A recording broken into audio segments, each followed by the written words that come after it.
morning, family. My name is Greg. I'm an alcoholic. Expired date's February 27th, 2001. My home group is Wednesday night, as Bill sees it. This event is hosted by District 15D. We have 3 DCMs. I'm one of the DCMs. Jim H. is one of the other DCMs, and Sarah M., who is in the kitchen getting lunch ready, is the other DCM. Taylor is our new incoming treasurer with her hand up back there. Christy is our new incoming secretary. I think she is out at the state convention table. We have various folks at the tables out in the lobby. We have Lacey Pa with, is it Lacey Pa or Circuit Pa? Lacey Pa, which is the Louisiana State Conference of Young People in Alcoholics Anonymous. Their convention's coming up in July. They have a table. The Area 27 Archives has a table. John L., who is our permanent archivist, is out there. The Louisiana State Convention, which is put on by Area Assembly, has a table.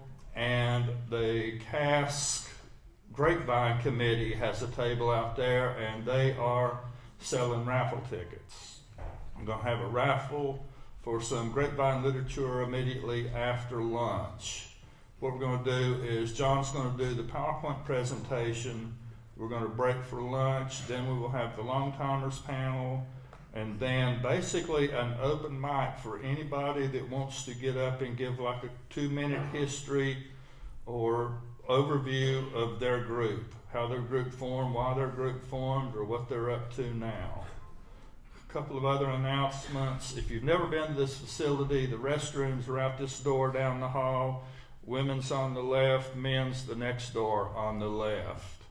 They kind of ask us not to bring food or drink in here, so be very careful if you do. Also, it is being recorded by our AV guy, so we do not use last names. For all of you who know me, I almost always introduce myself within a meeting of Alcoholics Anonymous by my full name, but I was asked not to do it today because it is being recorded. I think that is all the announcements. So with that, I'm going to turn it over to my friend John, who's going to give us an overview and a history of AA in Baton Rouge.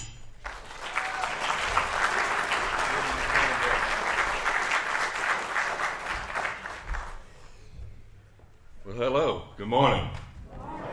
My name is John. I'm an alcoholic. And we're going to do a little bit of history here about AA in Baton Rouge, Louisiana. Of course, we've got to talk a little bit about the rest of Louisiana too. But I had some notes here. One of the ladies that worked in the archives, and we spent a lot of time in the archives, she wrote this for me. Take a deep breath. I've done that. Welcome everyone. Welcome everyone. Introduce myself. I've done that. But they want to know, I've done these things over the years and have yet to explain what the archives are. A lot of people have no idea what the archives are. The archives are a place or repository where we keep written records of the history of who we are in the Baton Rouge area, in Area 27, which encompasses more than that. We have rare books, we have documents, we have checkbooks that John and I were going through the checkbooks a while ago for New Orleans, and it's amazing what you can find. People occasionally will drop something off. Say Grandpa died, and Grandpa sobered up in AA, and he had a lot of books and papers and whatnot. Well, they drop them off at the central office, and that's where the archives were for many years. One time we looked through there, and there was a copy of As Bill Sees It, and it was the first printing. Now, that's important. We had a lot of As Bill Sees It books in there, but it was like second or third or fourth printings. But to get a first printing was really kind of a coup. We also have books that were not related specifically to AA, but related to alcoholism.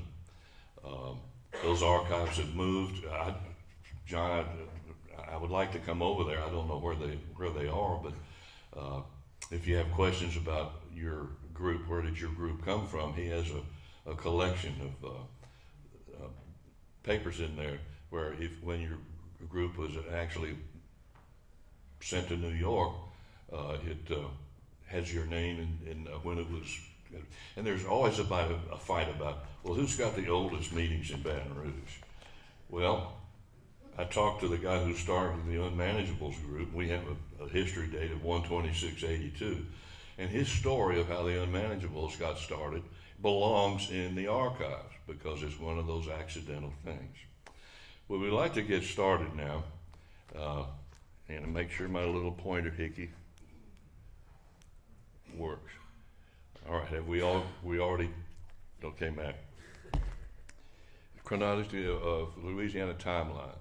In 1943, New Orleans started, Shreveport, Covington, Minden, Abbeville, Nottingham Springs, all in 1947, 1943. We're going to talk about the history of Baton Rouge. Part of what Charlie Wilson, who ran the central office at that time, a lot of what we had to do, we'd find an article, say in the Grapevine, and we had to chase some of those things down. Field trips, going to Covington, getting with a librarian, going through microfiche. There was a newspaper in St. Tammany Parish that's been out of business for 20 years, but it had some articles about AA in there. And the librarian was just really on top of this. I think librarians are bred to do things like that. Same thing for Shreveport. We got a clipping, and it's not in here, that the co-founder of AA in Shreveport had just died. So we contacted New York and said, no, since obituaries are written by the family, not necessarily by the person that's dying, they thought that he started AA in Louisiana, and that's the way they wrote it in the obituary. So it just took a little bit of groundwork to figure out where the things belong. So let's get started. We have the chronology there. Mac? Done. New Orleans reaches out in 1939.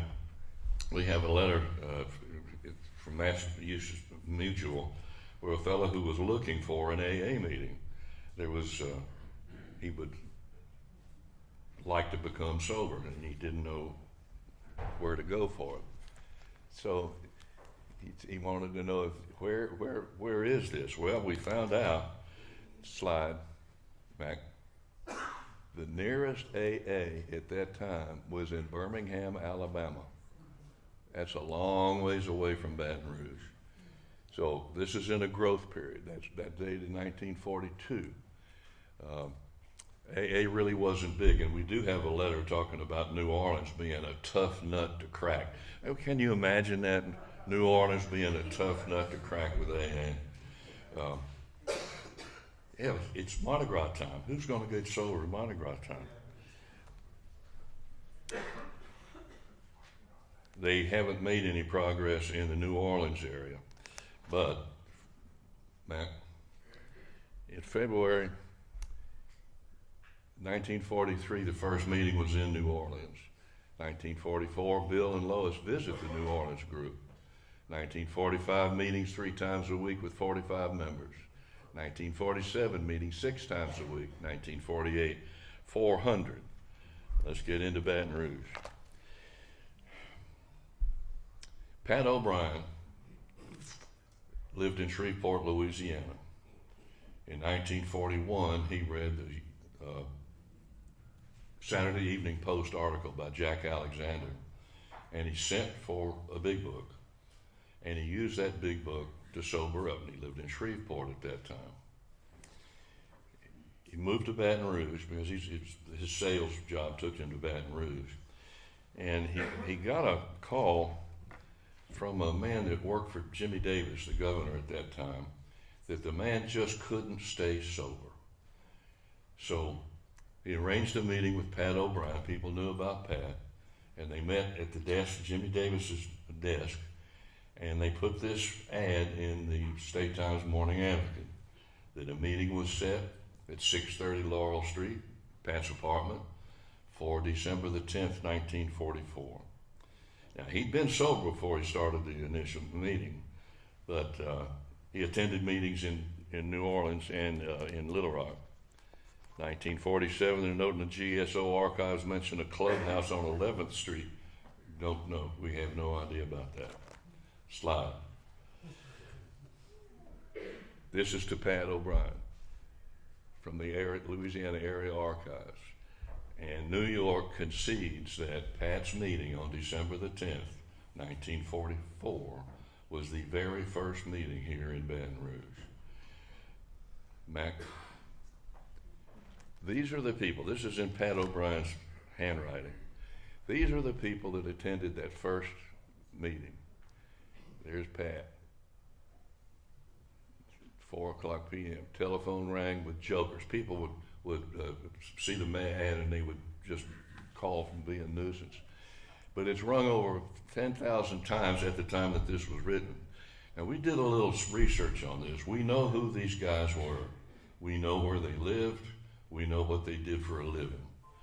On the second meeting, they met in, I like 630 Laurel Street, at the Italian Gardens, Judge Fontenot's office. We sat around a table in the detective's room, and the new member was our primary concern. Fearful of saying the Lord's Prayer. Now, there were areas in AA that did not want to have anything to do with any religion whatsoever. They wanted to keep it strictly the way it was. So there was a little fear about ending meetings with the Lord's Prayer. In New York, some of the people thought it was scandalous for men to hold hands while they were saying the Lord's Prayer. Can you imagine that? I just thought we did that all the time. That was part of who we were. Out of this initial meeting, a lot of those guys didn't come back. The Bruin Hotel, where's more? Bruin Hotel was a big meeting place. The owner of the Bruin Hotel donated the space to an AA group to meet there. Next, Mac. This is our first birthday. First birthday in Baton Rouge for Alcoholics Anonymous. Now, we've got the local Anonymous, marks his first birthday, and it's got two non-alcoholic speakers. There is one fellow here that we'll talk about in just a minute. Now, we got a lot of information by looking at napkins, notes that were written on the back of napkins, on the back of attendance forms, just everywhere. We looked every place for these things. This is the fun thing that I have here, Mac. On the back of that very notice, there's an article there wondering, where is Hitler? Empire State Building, a B-25 crashed into the 28th floor in a fog of the Empire State Building, and the engines wound up in the Catholic Diocese office. So you never know what you're going to run into. We just had a little fun with this one because we're going to get into other things. When we get into AA history, we're going to find things that are not pleasant. History is history. We don't have any statues to tear down. We don't try to dress up, put a lipstick on that pig. History is history. So, Mac.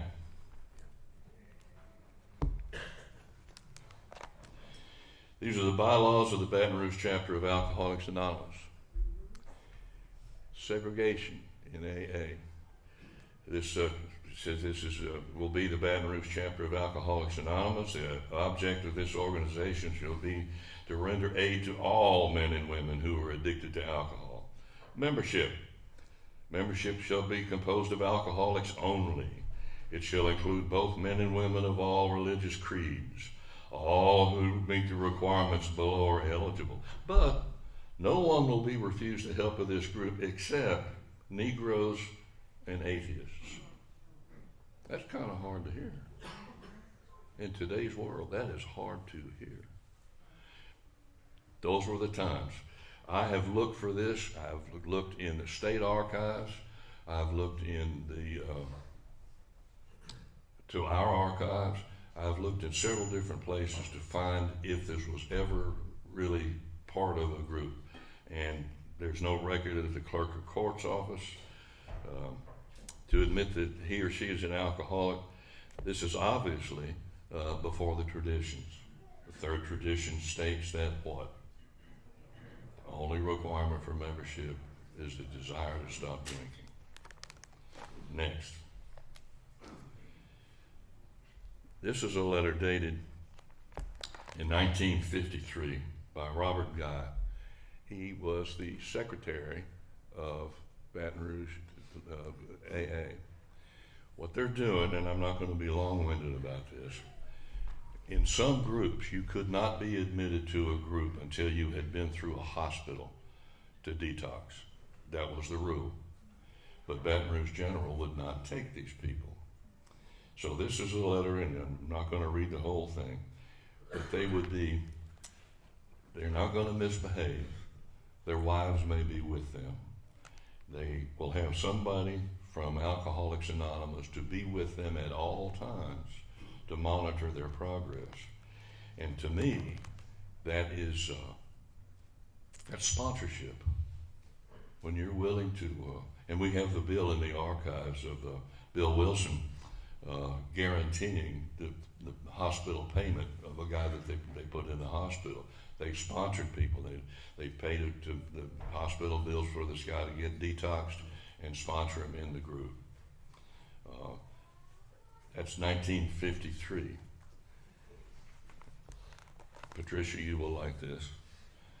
In 1953, they sent this letter to Baton Rouge General, and the next page here, we're on Baton Rouge General. In 1976, Tom Hagen, who was the director of CDU, Chemical Dependency Unit of Baton Rouge General Hospital, wrote New Orleans for 50 copies of Alcoholics Anonymous tapes. Now, we have looked for the paperwork, because we looked back and forth paperwork between 1953 and 1976. It exists. We know where we think it is, but it was in the records of Chemical Dependency Unit in an attic on North Boulevard. We were not granted permission to go up and search for any of this because it also had patient records. And CDU and most treatment centers, I believe, that I'm familiar with, really hold the anonymity of their patients dear to their heart. This is something that, one of my big concerns when I went into CDU was my anonymity. Is anybody going to know? No, nobody's going to know. We don't put your name on the street and everything. I didn't know that my daughter was going through the neighborhood saying, my dad is in the hospital being treated for alcoholism. So much for that. And right now, I don't care. We didn't want to use our last names here for some reason, and I will stick to that. I got sober in CDU. What they did at that time, and they still do, the main purpose: get the alcohol out of the alcoholic, get the alcoholic into Alcoholics Anonymous. There's no bigger secret than that. That's it. That's the deal. That's what happened to me. It's what happened to several people that I know that I'm looking at right out here in this audience. The Monroe Plan. Oh, Lordy. We're going to spend a little time on the Monroe Plan. It was used in some areas of Louisiana. We have no particular dates when it was used, but we can only surmise that it was done before the traditions. They tried to make rules and follow approved procedures, but after a few years of growing pains, these were ditched in favor of the principles following the publication of the 12 traditions. 12 traditions were first printed or adopted in 1950. So this is what you had to do. This is based on the Little Rock Plan, became the Shreveport Plan, Monroe Plan. If you wanted to go to AA because you're dying of your disease, this is what you had to do. Number one, initial contact. The prospect should never be approached unless he's personally requested an interview. it'll make him ask for help. If approached by a friend or family member to contact the prospect, explain why this is a bad idea. Get them a copy of the Saturday Evening Post story. There again, that was what Pat read and got so wrong. Have them give the magazine to the prospect along with contact information for the Monroe Group, or in this case, Baton Rouge. First interview. Win his confidence by telling him your story. Ask 4 questions of the prospect. 1, do you believe the first step material? Do you believe the second step material? 3, are you willing to do anything to eliminate alcohol entirely from your life? 4, are you willing to let the squad, and I don't know who the squad was, but it sounds ominous, you willing to prescribe a course of treatment for you?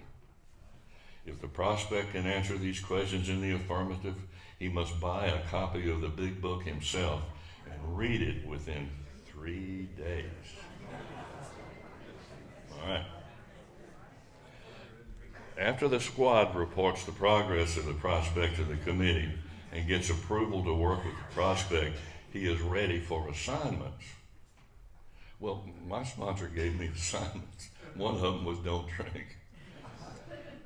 His first treatment is a program requiring 3 to 4 weeks of his entire time. So, if he is unemployed, he should remain so. If employed and unable to get a leave of absence, he must resign. Yeah, as he will not be able to handle a job and the program at the same time. He said to go to any lengths. Quit your job. Ooh. He's given 10 separate assignments that must be completed and reviewed by the squad. They entailed a lot of 4th step work. The daily discussion of the progress with group members, visits to doctors, and a minister to do the 5th step interview and actual amends. And this sounds kind of tough to me.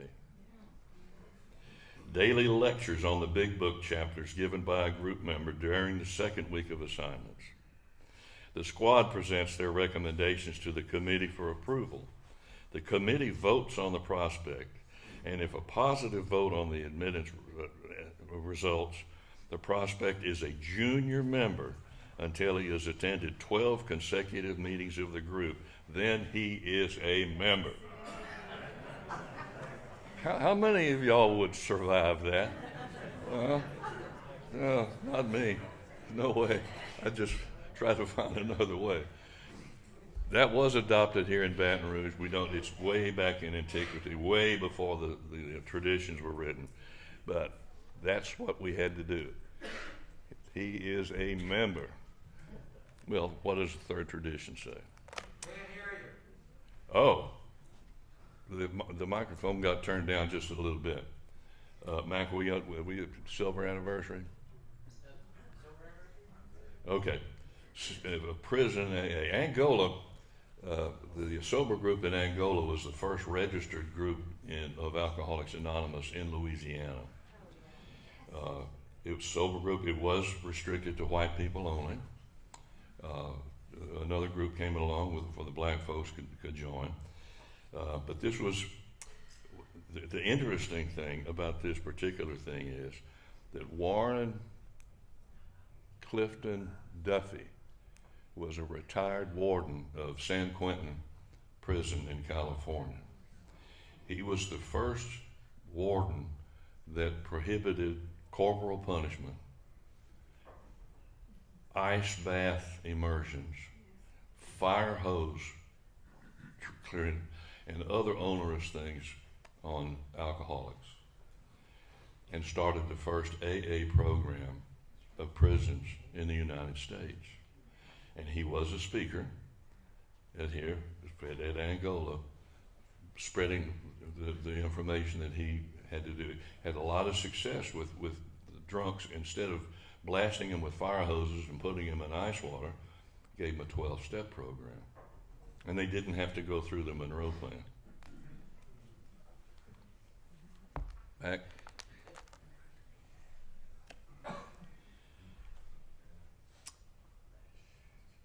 This is the 2nd Angola meeting. It's the New Hope is the first colored institution AA group on July the 24th, 1958. And there's a letter here from the General Services Office announcing that.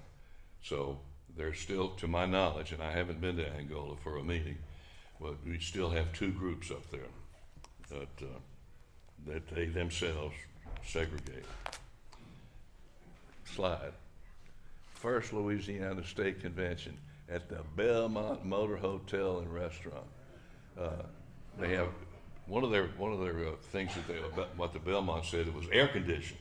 Whoa, air conditioned place. All the rooms are air conditioned. The banquet and dance tickets were $5 each. It started Saturday at noon and then it ended Sunday at 4 p.m. Slide. Let's see if this sounds familiar. This is by Bill Wilson. My friend suggested what seemed a novel idea. He said, "Why don't you try your own conception of God?" That statement hit me hard. It melted the icy intellectual mountain in whose shadow I had lived and shivered many years. I stood in the sunlight at last. It was only a matter of being willing to believe in a power greater than myself. Nothing more was required of me to make my beginning. This is a letter from Ebby Thatcher. There we go. He would like to speak at our convention, but he really wasn't too sure how long he could speak, 15 minutes or 10 minutes or whatever, but he got the ticket to come down and he would be happy to be here. There is absolutely no record of whether he actually showed up or not. Ebby was prone to take a nip every now and then, so that might have put an end to that. They did have some Chuck C. from Los Angeles, California, and Icky, the Dynamite Man. We'll talk about Icky in a minute. Other speakers included Warden Sigler and an inmate from the Louisiana prison. Icky got his name. Icky was a dynamite man, and he got drunk. He was in Houston, and he was supposed to demolish a pier in the Houston Ship Channel. Well, he got drunk and he blew up the wrong pier, and he got the nickname Icky. I don't know why. I would call him crazy, but at any rate, slide. Oh, this is a letter from Bill Wilson to Pat O'Brien. Now, I was asked early, as we were getting ready for this meeting, well, there really was a Pat O'Brien? Yeah. Was the house, was the place named after him? Yes, he was one of the people that got that house going, along with some other friends that we remember. So they were thanking us for he and Lois wanted to understand and move this evidence of your thoughtfulness and affection to us both. Again, dear Pat, 1,000 thanks. Slide. 15th anniversary of Alcoholics Anonymous in Baton Rouge. After 15 years of AA in Baton Rouge, we had two groups. And if I could find, I can see them here. Hang on. Somebody change this thing on me. Oh, two groups, downtown and North Baton Rouge. And for a little side note, probably 200 sober people. And then they had a note down here about inviting a certain person. So the more we looked at these napkins and the menus and what was on them, and that's just part of what an archivist does. Now, I'm not an archivist. Charlie Wilson and I spent about 2.5 years in those archives going page by page by page. That was after Bobby Broussard brought those to Baton Rouge to be the archives. A lot of the material that we've missed got in floods. There was a whole bunch of stuff in the lady's car that was absolutely ruined and rotten that we had no idea what to do with it. And then Chris Wilson took over as archivist, and Chris really went to work. He really did. He wanted to arrange those files where we, instead of just hit and miss going to see what's in this box or what's in that box, actually put it in some order, and that took a long time. And then started to digitize all the materials as best he could. So anyway, in 1959, we had two groups, the downtown group, the North Baton Rouge group, and about 200 people.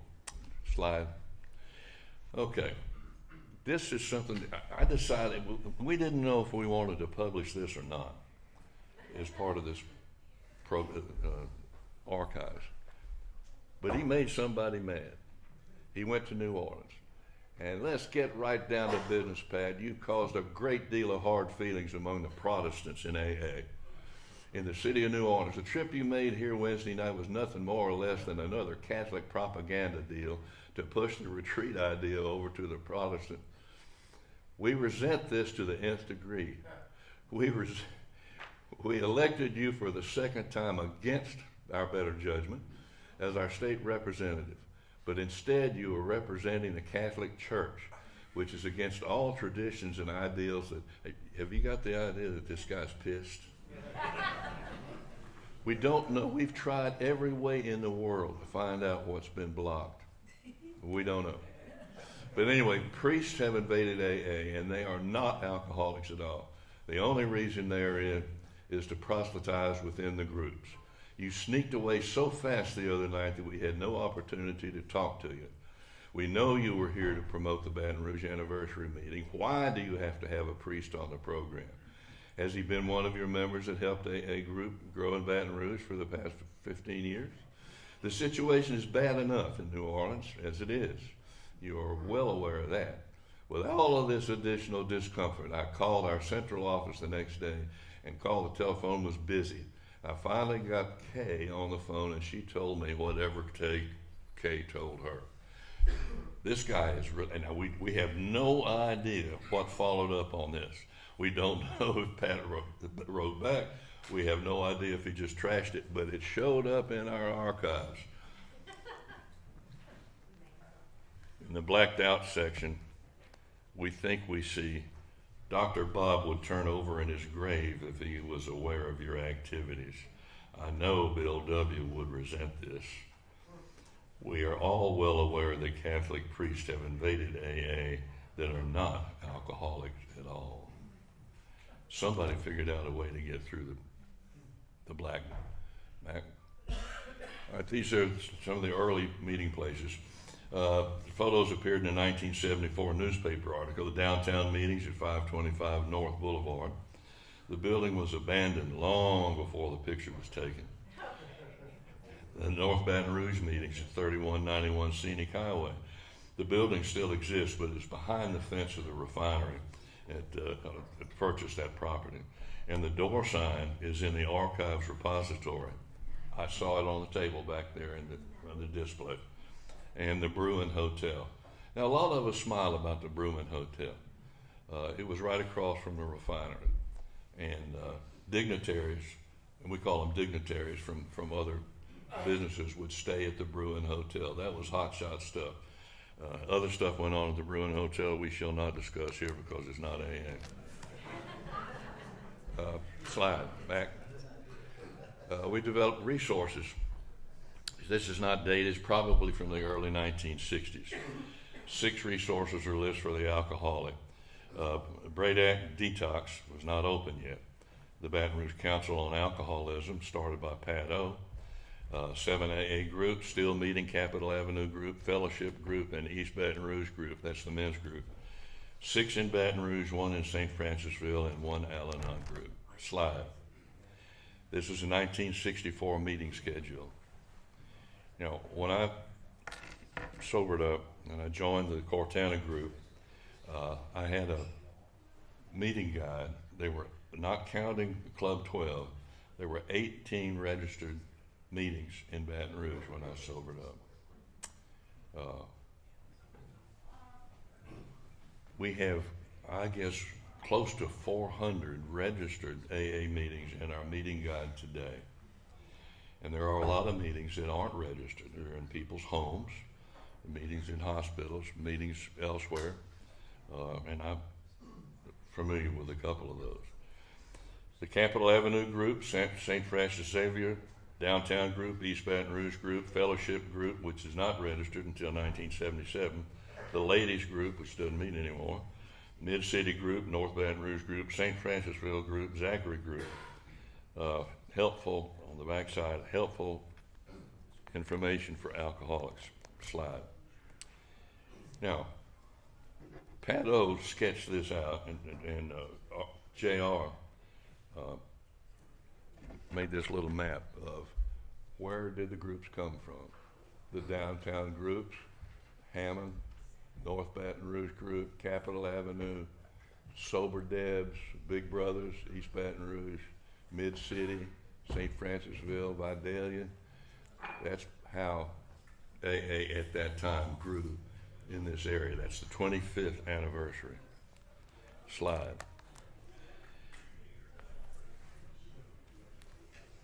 Did we go? There we go. 15 groups. In 1975, we had 15 AA groups in the Baton Rouge area, 20 AA meetings per week. Capitol Avenue group met Sunday, Wednesday, and Friday at 3 different locations. Fellowship still open on Monday nights. The O'Brien House is open. Housing, which is housing, food, medical, and job help and counseling. A little aside on the O'Brien House. The director at that time was convinced that 7.5-foot ceilings were tall enough to house people, and couldn't get that. It had to be 8 foot or nothing at all. And in spite of that, he finally got permission to house females in the current house. Slide. This is an undated and unsigned document. The more information on succeeding pages. 83 meetings listed. The Fellowship had 2 meetings, 6 at Club 12, 8 in Denham Springs, 9 in Gonzales, 10 in St. Francisville, 11 in Donaldsonville, 12, This is from our 40th anniversary. Slide. At the Catholic Life Center in 1984. I'm not sure if that's where that meeting where Pat got his 50-year chip and a commendation from President Reagan. Now, the congressman, whose name I forget, presented him with that commendation. And Pat, being Pat, he took that thing and he leaned on the dais and he said, I just don't like that man. Well, that brought the house down, if this was a meeting. Next. All right. Where are we? Uh-oh. Went away.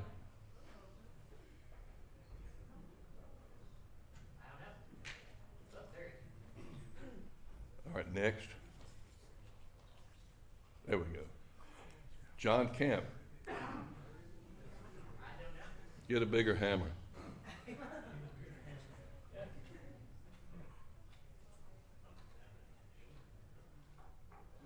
Well, that's the last slide. Mac, thank you very much. We appreciate it, buddy. We appreciate that. At this time, I suppose, the guest speakers at... What? Let me know when it's on. No, it worked so well down here. It really did. We did a run through before.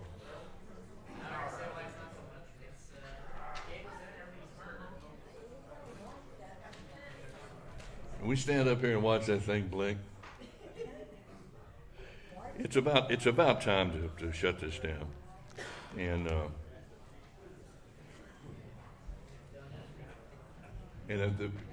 without that slide, because it really showed the how AA blossomed over the years. Here we go. There we go. Here's the downtown group. There's Cortana. That was my home group, my first home group. And on and on and on. And I can't really make out much of this. But that was enough. So we've come to the end of this. Baton Rouge has been a real star in the development of Alcoholics Anonymous. I'm going to sit down over here for a minute. Yeah.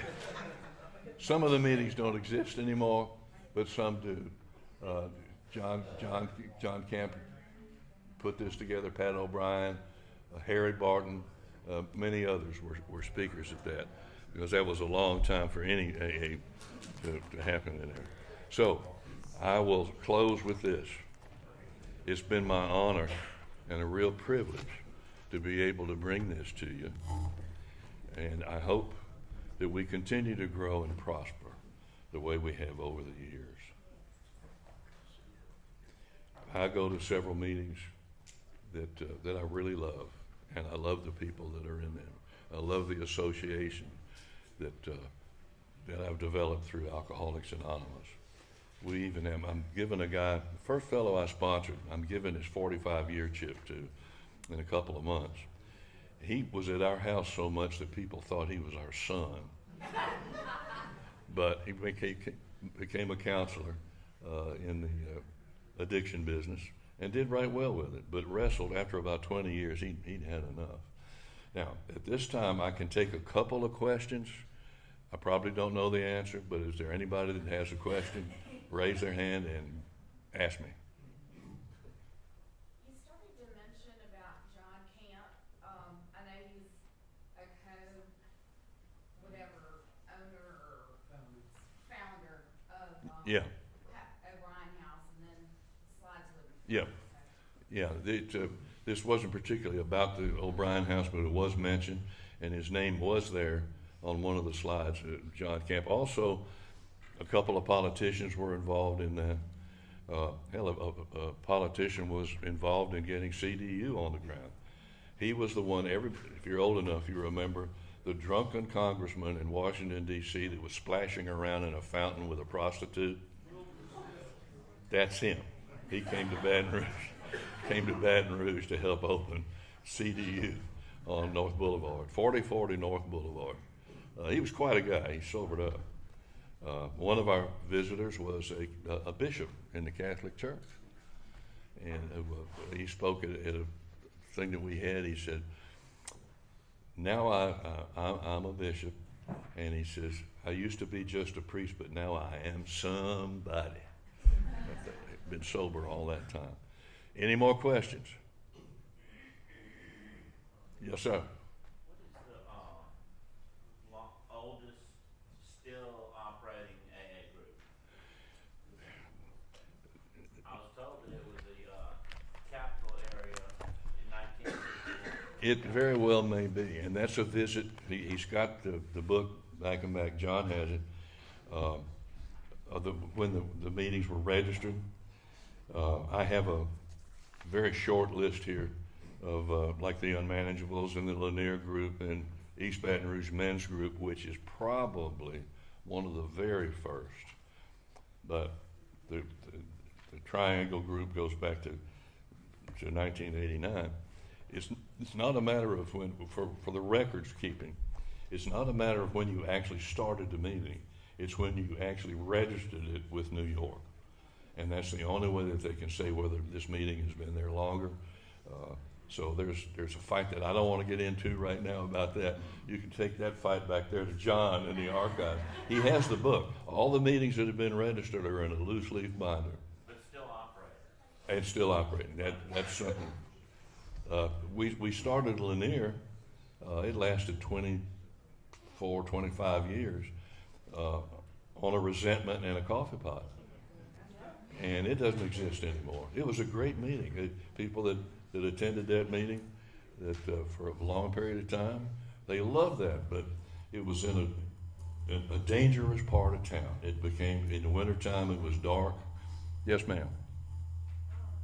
The oldest group in 1960 was the Catholic Avenue group?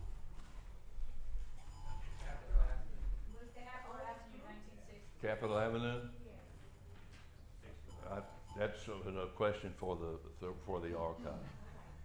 But thank you for the question. Anything John said else? that was the fight between Capitol Avenue and Fellowship as being the oldest. He just told me Okay. Yeah. Well, everybody wants to be first. I know that. All right, if there's nothing else, thank you all very much. It's really been a pleasure.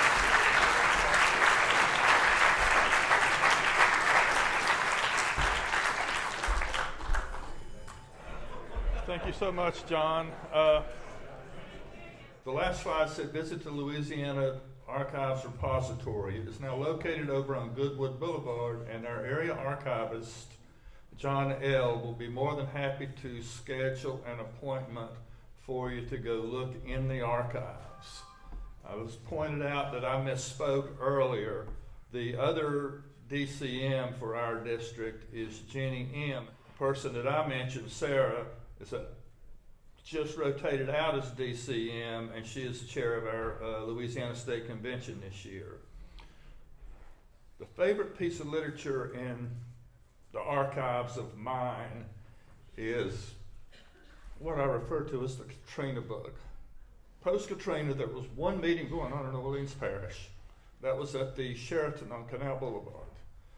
And the Sheraton knew exactly who Alcoholics Anonymous was because Iggy Pop was scheduled to have been there Labor Day weekend. So the first meeting after Katrina in Orleans Parish was in a conference room at the Sheraton. And there was a book there for anybody that wanted to sign it. A lot of folks coming in town from out of town to work, a lot of members returning to New Orleans. So I've been challenging John for a minute now to find that for me because I want to see it again. So now we're going to take a break for lunch and we'll start back with the, do you have something? It's ready. I just want you to know. Sarah says lunch is ready, so it's going to be out there in the kitchen area, and I'm amazed at the turnout. Thank y'all for coming.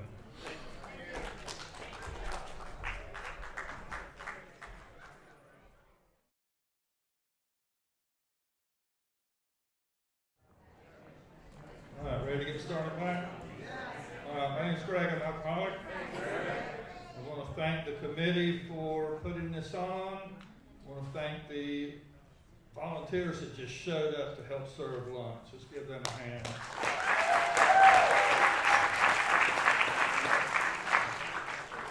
And now I'm going to introduce our panelists. Some I've known a lot longer than when God moved me to Baton Rouge in 2014. I mean, Paul, I don't know if you lived in New Orleans or just visited there, but I've known Paul for a long time. So, Paul B., you might come on up, grab a chair. George, who I met when I got here to Baton Rouge. Lisa, who I met when I got here to Baton Rouge.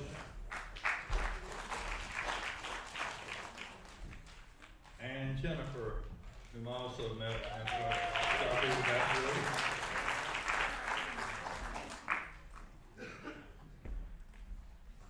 Want to borrow my water?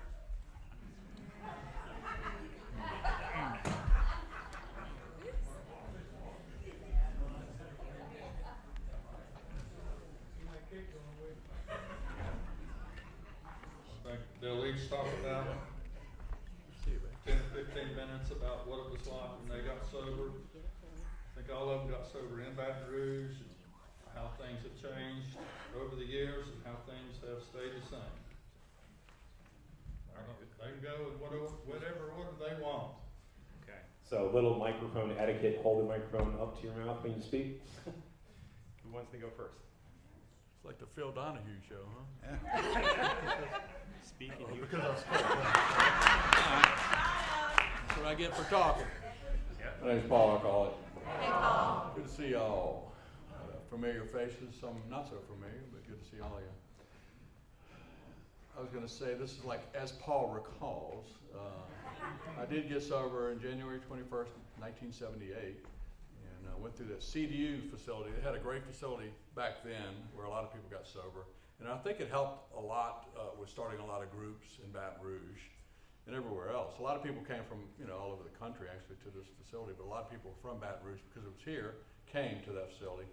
And it sprung a lot of meetings in the late 70s, mid to late 70s. And the ones that I remember the most, Club 12 was like the hub. That was the place to go, Baton Rouge was a lot smaller back then. Can y'all hear me, by the way? Speak up? Okay, all right. So Baton Rouge was a lot smaller back then. Club 12 was like the center of Baton Rouge, really. Back Tom Drive, that area was the center of Baton Rouge, so it was easy for everybody to get to Club 12. And there were meetings all the time at Club 12, in the morning. I know Sunday morning had a great meeting my mother went to. Has anybody been sober long enough to remember Grateful Harriet, my mother? A few of y'all. Yeah, so she got sober about the same time, and she was great. So she would go to that meeting Sunday morning, Club 12. So Club 12 had a lot of meetings, and then very importantly for me, they had a group called the Agape Group, a young people's group. And it was at St. Luke's Episcopal Church, which is the old women's hospital used to be right there, Goodwood and Airline. And now the Baton Rouge Water Company's right there, that church right there. A great group called Agape Group, and there were a lot of young people there. And to me, that was huge because, I was 19 years old when I got here. I'd like to say I was 2 years old, so I think I was like 50, but I was 19. And so when I got back from the halfway house, they sent me off to the halfway house in Sioux City, Iowa, and I was like, I had no idea. In my mind, at 19 years old, I thought AA was going to be a bunch of grumpy old men that were complaining because they couldn't drink anymore. That was what I thought AA was going to be like when I got sober. So when I got back, and there was like a ton of young people, my age, younger, that had been sober a year or two, and they were intent on having fun. That was the thing. We're going to have fun. We're going to enjoy sobriety, and it's going to be a blast. And to me, that was huge because it was so important as a 19-year-old not to just, I can't drink anymore. God, in Louisiana, you can't drink. Everybody drinks in Louisiana. How am I going to have a life? And so this Agape group, with all these young people that were sober longer than me, showed me that, man, you could go to Mardi Gras, we can go dancing. Somebody actually started a nightclub just for recovering alcoholics on Airline. It didn't last long. I don't know if John remembers that, but there was a nightclub just for sober alcoholics, just to go dancing and everything like a nightclub would be except the alcohol. It'd serve you Cokes, It was awesome. It didn't last that long. I guess there weren't enough recovering alcoholics to make a nightclub last that didn't serve drinks, alcohol. But that was fun. And Club 12 would have like bingo night, and they would have, and they still do, I guess, they would have a casino night, which was awesome. I thought that was awesome. Of course, now I'm in Gamblers Anonymous. but at that time, it was like, casino night, I'm in. So you'd go and then have all these tables laid out like a casino, like you were in Vegas, man. And so all this stuff was just so much fun. And that was huge, and it still is. And that's what I talk about a lot when I do speak at meetings about it. I think it's so important just to find a way to have fun, however it is for you, whatever you do to have fun. But, if you quit drinking and it's not fun, that's going to be hard, I think. If you're not enjoying it, then you'll be tempted to be like, well, I'm miserable here, I might as well be miserable there. So I think, some way to just enjoy life, being sober. So they had that, they had, Lisa and I were talking, I'll shut up in a minute, but there was a group, the Ingleside Church, where I go to a meeting. I live right across the street there, and we have a great meeting there. Tuesday and Thursday, a little plug for that.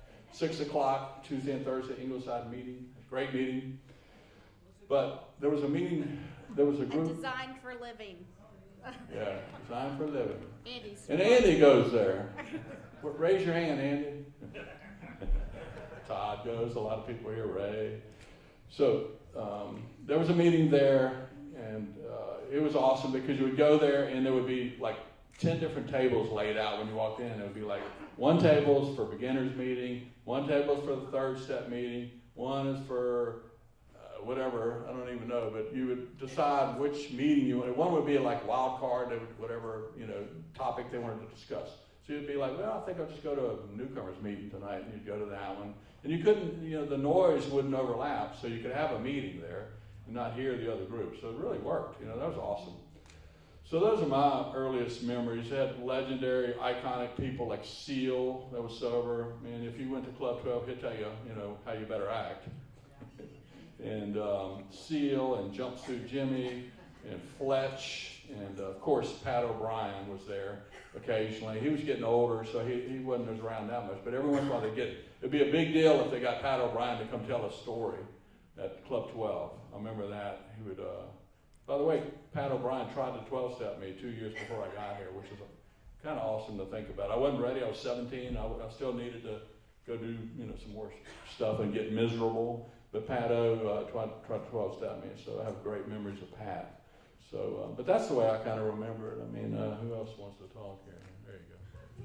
Hey everybody, I'm George, an alcoholic. Hey George. And glad to be here today. The early days of sobriety for me, I drank and I drank and I drank and I blacked out.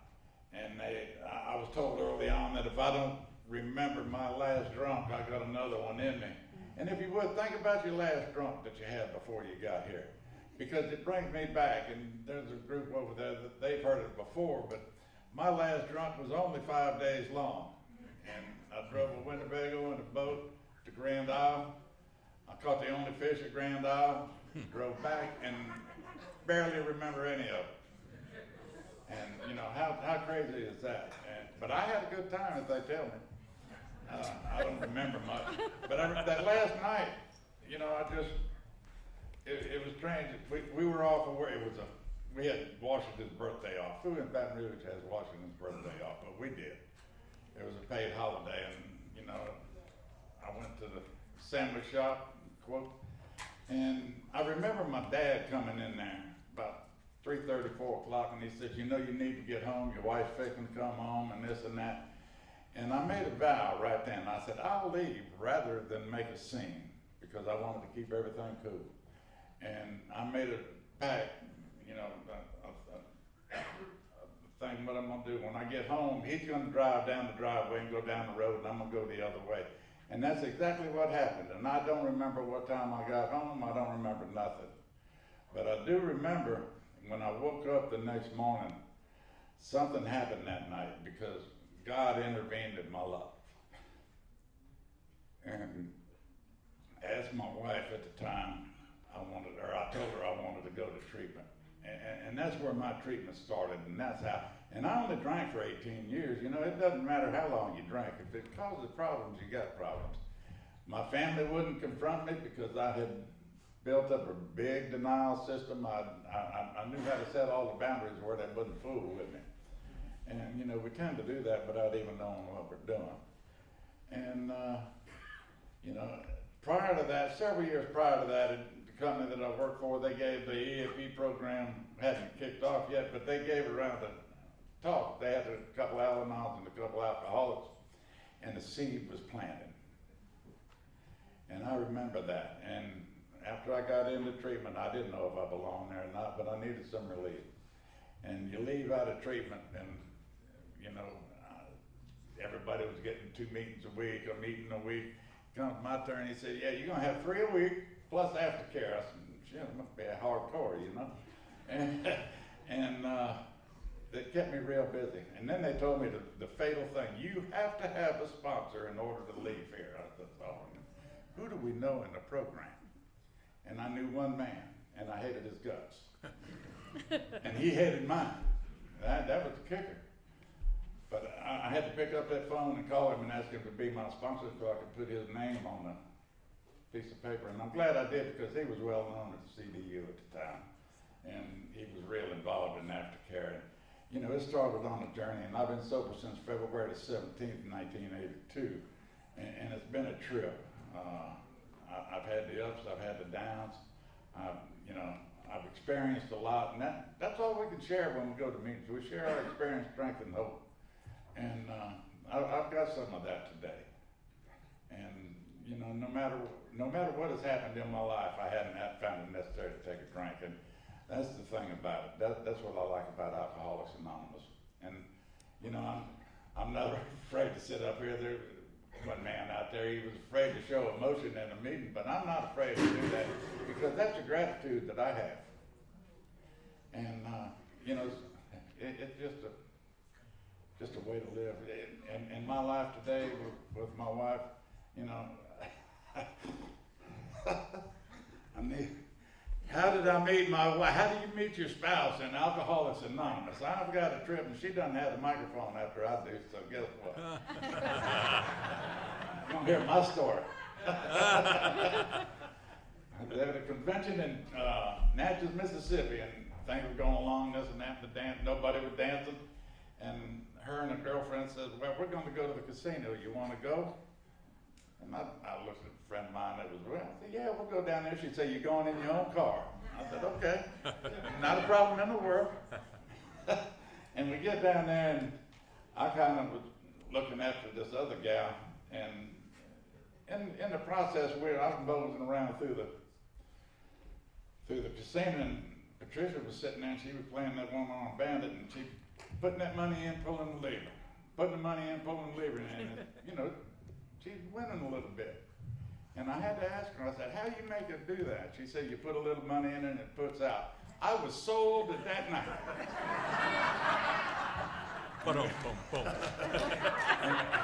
We've been together over 30 years. And I was incapable of having a relationship prior to that. But God made me say all that. And, it's pretty much for the same person. Yeah. But we have a lot of fun. If you can't come in here and have fun, you know, you got to find something. You got to do something different than what you're doing, because if you're not having fun, it's not going to work. We've got people in our home group. The only reason he came back was because he heard laughter for the first time in his life, and in his drinking. But we're going to see what else we can do. And I appreciate y'all listening a little bit.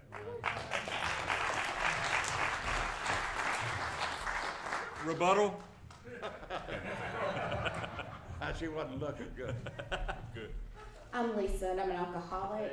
And I've been sober since, by the grace of God, since November 23rd, 1982. I was 17 when I got here, and I did not want to go to AA. In fact, I called the suicide prevention hotline for the 5th or 6th time, and they kept saying, call AA, call AA. And I got in the phone book, I knew some people that had gotten sober, going through treatment, not by choice. And I got Barry M on the phone, and Barry told me, he said, I want you to go to Club 12, this is a Wednesday, y'all, at noon, and tell them you're a drug addict and an alcoholic, and see if you can keep from drinking. And I went to my first AA meeting, and I proceeded to get kicked out, my very first meeting. So I had a little bit of a resentment to Club 12 for a little while. But that night, by the grace of God, I went to a different meeting, and at Molly Lee and Sharp. And I don't remember much about it except for they gave me a desire chip. And God back then was so different. We could smoke in almost all the meetings in Baton Rouge. So getting sober meant I was chain smoking, literally lighting a cigarette from a cigarette. I remember how we would have to get money together at one church, raise money so that we could pay for their curtains to be cleaned because they were disgusted because they were turning yellow. It was a privilege to clean ashtrays. I was put to do 12-step work right away. I had a car, and so they made me put my name on the list at CDU at the young adolescents and at the Tall Center. And they said, you have a car, they're going to call you, you're going to pick up people, you're going to bring them to meetings. You had to be a year sober back then to be able to chair a meeting, and that was also a privilege. And if you were given a key, you guarded it with your life. And unfortunately, once I would start chairing the meeting, nobody would take it. So my home group was a Saturday night. It was Marquette. And I'd watch them, chair that meeting for a long time. In fact, little Mary chaired it before I did. And when I got the key, Mary and Denise started going to New Orleans on the weekends and visiting Amy and going to watch movies and stuff, and I was livid. There I was with the key. And none of my friends were in the meeting on Saturday night. They were somewhere else. But 3 years later, I got rid of that key, and I started doing the same thing. I was required to go to meetings every day because I drank on a daily basis. And it's really strange because in some ways it was very structured, but then not. I don't know, that doesn't make sense, but it's really true. My first sponsor had 4 years sobriety. By the time I was 3 months sober, she had relapsed. And I was petrified, you know. Then I had GDH, who was a double winner, and she thought I was codependent, and she was right. But I didn't deal with that for another 20 years or something. So the next thing was, she put a condition on me, and that didn't work real well with a defiant alcoholic. And so I got my third sponsor, who was Denise, for about 16 years, and she was really hard on me, and I'm grateful because I needed that. They were able to break the chink in the wall because I was so defiant. I remember Barry M. telling me, if you walk out that door, because I got mad at treatment or whatever when I finally started at outpatient after we did an intervention on my parents. He said, if you go out that door, you're going to get drunk. You're never going to stay sober. You won't make it a year. And I swear part of it was just making it a year to show I'm different.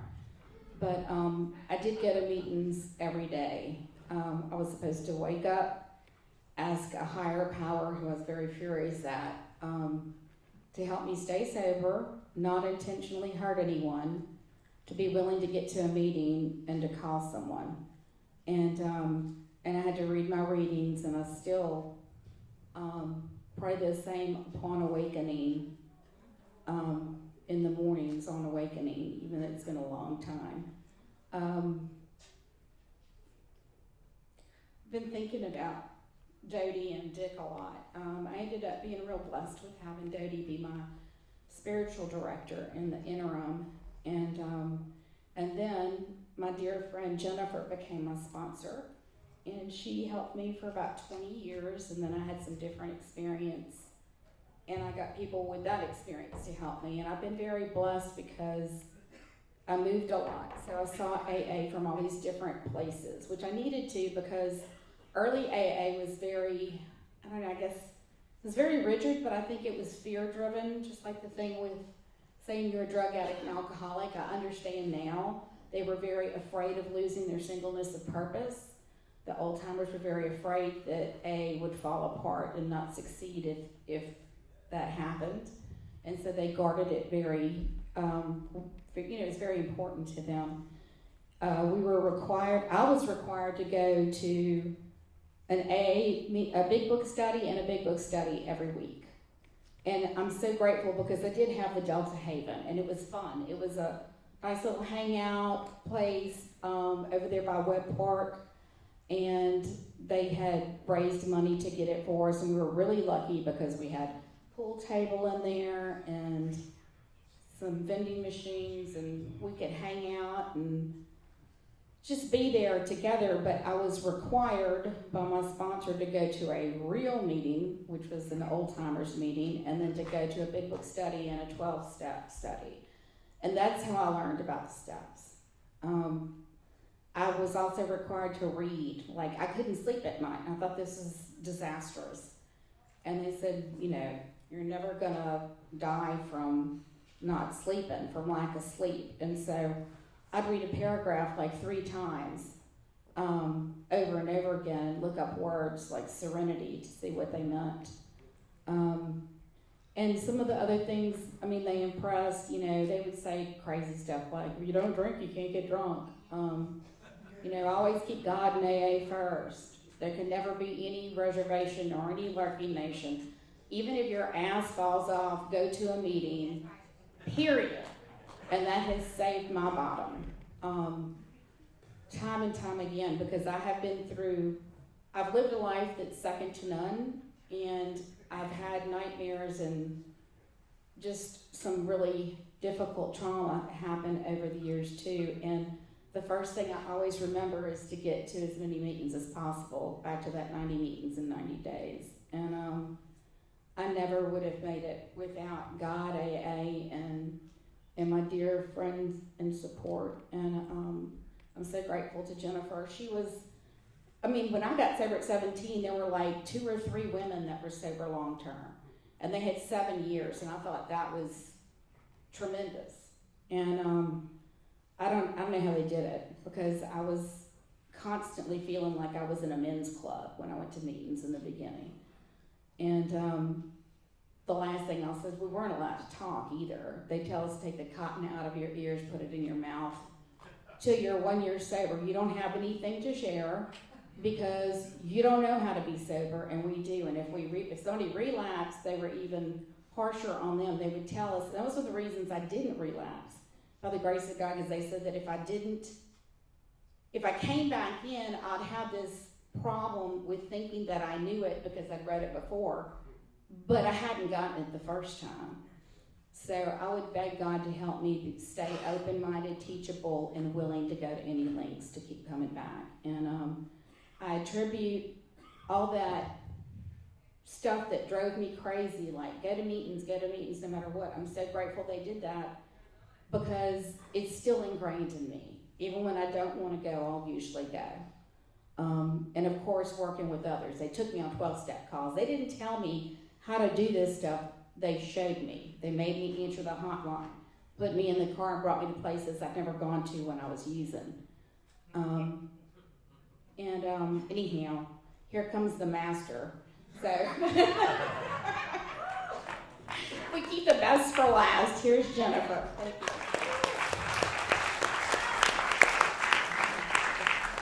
My name is Jennifer, and I'm an alcoholic. Hey, Jennifer. My sobriety date is March the 13th, 1976, and that's by the grace of God.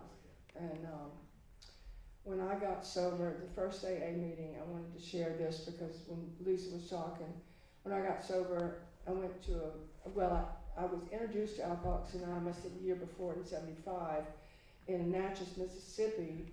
My husband's uncle was a member of Alcoholics Anonymous, and my husband wanted to get sober. So we went to this AA thing in Natchez, and I was thoroughly convinced that I could figure out a way that we could not go to AA and we could not drink, but take lots of those prescription pills and smoke dope. That doesn't work. It does work if you go to Al-Anon. No offense to any Al-Anons, but that's and they asked me to go to AA. But anyway, I must, when that last drunk I had, I do remember distinctly. I distinctly remember the first drink I ever took, and I remember how it made me feel. Nothing in my life has ever made me feel like that. And I chased that from the time I was 18 to the time I was 29. And I was sick and tired of being sick and tired. My first AA meeting was a closed woman's AA meeting on Molly Lee and Sharp. So I went in and I wasn't sure what I was. And so when they went around the room to introduce themselves, I said, I'm Jennifer, I guess I'm a drugaholic, I don't know. And they threw me out. So I was standing outside and they said, well, I don't know what the hell I'm going to do now. And I was about to cry. And this lady came out and said, if you come back in, we voted, and you can stay, provided you don't say anything. I said, okay. So I went back in. That was my first meeting. My second meeting was over by LSU, and it was just an open meeting. And I went. And nobody had to tell me not to go or assign so many meetings a week or anything. I just went. And my husband was still drinking, and I told him what I was doing, and he said, well, just leave me alone. I said, okay, I will. Because he was a bar drinker, but I worried about him. every night I'd get down on my knees and I'd ask for God to keep me sober and all that, and keep him from getting a DWI. Well, God didn't hear that prayer. He got a DWI, another one, and he had the crap beat out of him, and mainly because he had spit on the cop. They don't like that. But anyway, so that was about 3 weeks into my sobriety when that happened. And a man in AA told me, leave him in there tonight, because I could get him out because of the kind of legal field that I was in. And I said, okay. So I left him in overnight. He was the last one sitting in the drunk tank, according to him, and he didn't know what he was going to do. And when I picked him up, I did what they told me in Alcoholics Anonymous. I said, either you go on down the road or you go into detox. They didn't have treatment centers here then. They was just opening up detox. So he was smart. He went to detox. And from there, we went on a camping trip with, I'd gotten to know some AA members, and it was around Easter time. And so these two ladies, one lady had 5 kids, one lady had 3. And we went in a caravan to Nobara Beach in the hot sun, and he finished detoxing there. He was shaking, rattling, rolling. Anyway, that was our journey. My journey into Alcoholics Anonymous and what AA was like back then. It took me a little while to get a sponsor. I found a lady, and her husband sponsored my husband, and she sponsored me. Her name was Pauline. And she was nothing like I wanted. She was not young. She was older. She smoked one cigarette after another and had a raspy voice. And she didn't cause, she wasn't nice to me at all, to say the least. She wanted me to come to her house once a week, which I did, and we'd sit, and we wouldn't read the big book, but I'd start telling her stuff, and she'd pull the big book out, start telling me, well, this and that and the other. And so that's how I got sober. And I went to, right after I got sober, when I first got sober, we had a vine-covered cottage downtown. It was literally a condemned building that some law firm had let us keep. And it was held together by kudzu vines, I swear.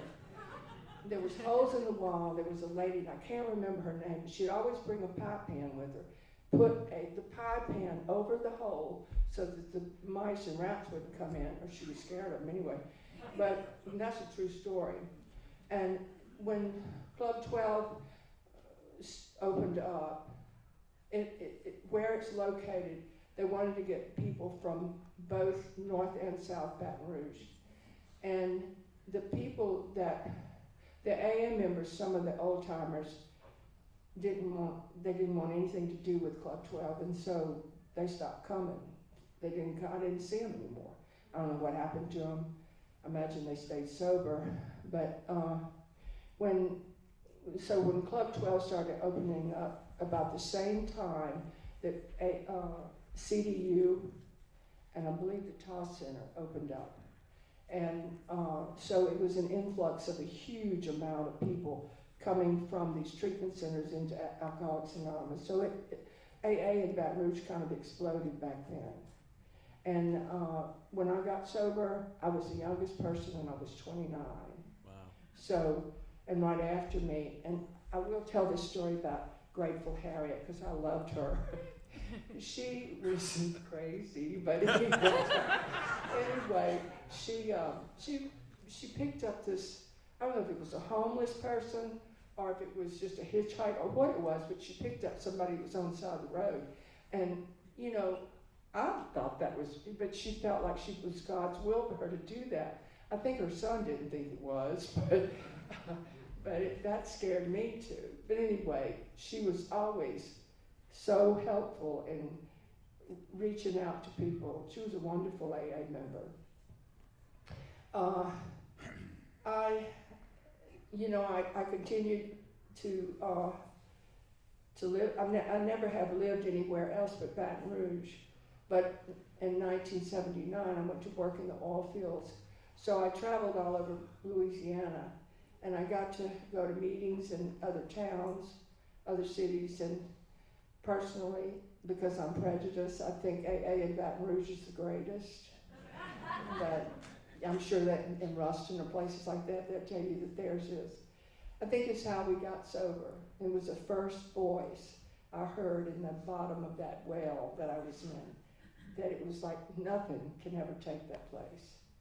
I know that night before I got sober, I was crying out and I said, God, I don't know what else to do. I tried everything. I tried churches, I tried psychology, I tried pills, I tried all these things, and some of it worked for a little while. My last one was I tried smoked pot, and that worked for a little bit, and then, I got thirsty.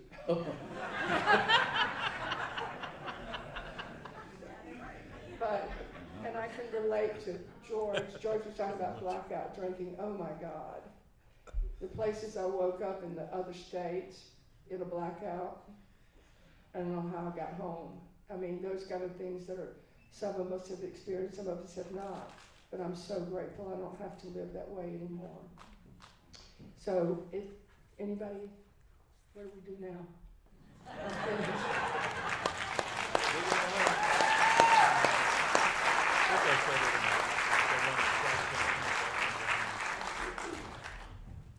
I did want to add just quickly that Pat O'Brien was so precious. I can remember towards the end of his life, he would come to University Methodist. And one day I watched him pick up a desire chip. And we were all like, what? He said, I still have a desire to stay sober. So I'm picking one up today. And it still gives me tingles. That's all I got. Thanks.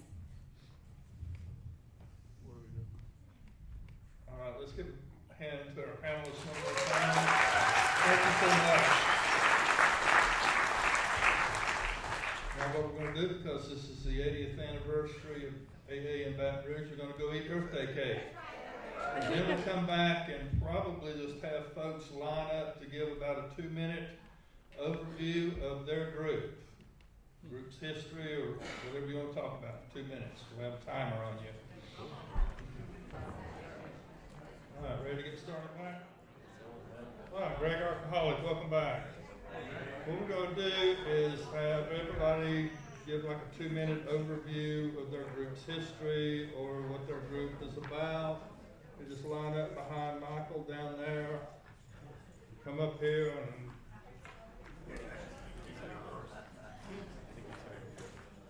okay.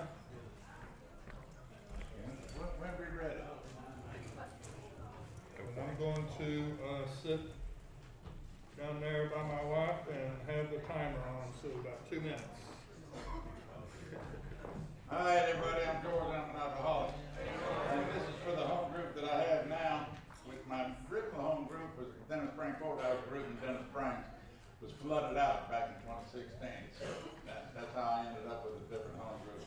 But the one we have now is called Open Heart. Somebody mentioned earlier how you start a meeting, and they said with a resentment in the coffee pot. And the way this one happened, I know everybody probably heard the name Dan Chase. And the way this one happened is that Bob Folks, Dan Chase was a member of the Magnolia Group. And he went in for open heart surgery, and they were having meetings at his house before the surgery and then after. And that's how he got the name Open Heart. And after he died, passed away, let me see, I forget when it was, or I can't read when it was. Dan Chase passed away, open heart surgery, the name appeared. The healing period stayed a regular Tuesday night meeting until his death, June 1, 2011. And after that, his wife said they needed to find a different place to meet. And they chose the central office. And there was probably about, at his house there were 14 members. And when they moved to the central office, it dropped down and there was about 4 regular people. And I had ended up going, I got asked to go out there, and I was one of the 4. And if you ever been to that meeting, there was a table out in front, and 4 of us always sat in the front, and that was the 4 that started that thing. And we were at a point, either grow or go. How decided to put it in the No Booze News and everything else. And, it's evolved into what it is today. And we meet at Broadmoor Methodist, Molly Lee and Sharp, because when COVID came, we had to get out of the central office. And, God works in mysterious ways, because we got so many people now that the central office wouldn't be able to hold what we have. And when we first moved, people were saying it's not the same, it's not the same. But guess what? We have the same AA, and we're, same program, same book, same everything. And I'm getting a signal that the time is up. So 2 minutes sure ain't much. I'm gonna say one other thing on how to start a meeting. I was told by my sponsor way back when the CEO of the company wanted a meeting done on Essen Lane at the Gulf State building. And he said if it works, and he came repeatedly, he said if it works, it's my good deal, and if it fails, he said it's yours. So, but when they sold the company, we closed the meeting. So, thank y'all.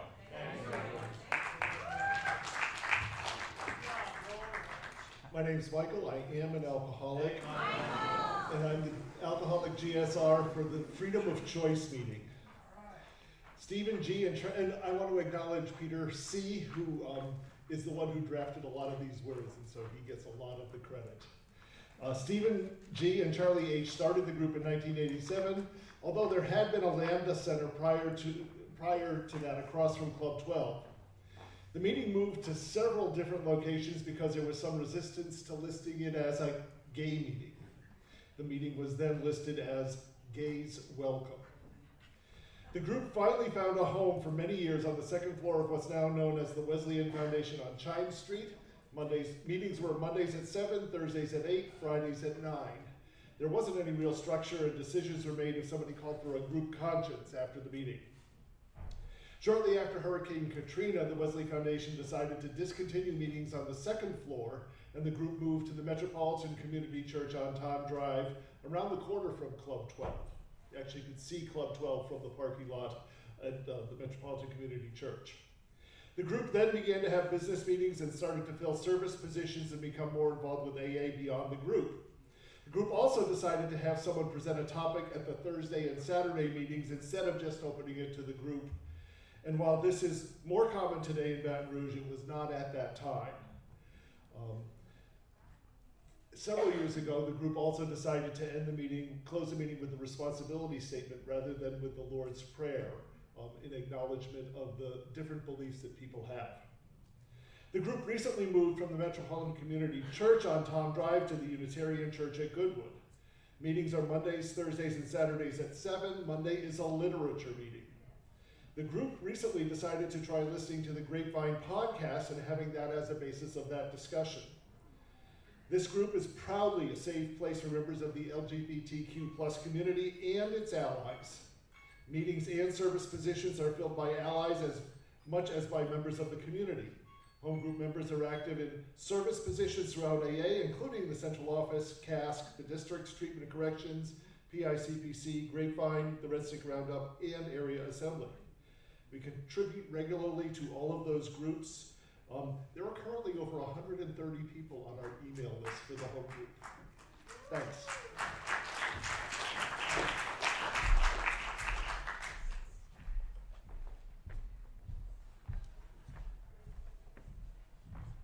Hello everybody, my name is Ken and I'm an alcoholic. I'm here representing a group called Between Drinks. We started in 2014 over at Church of the Way.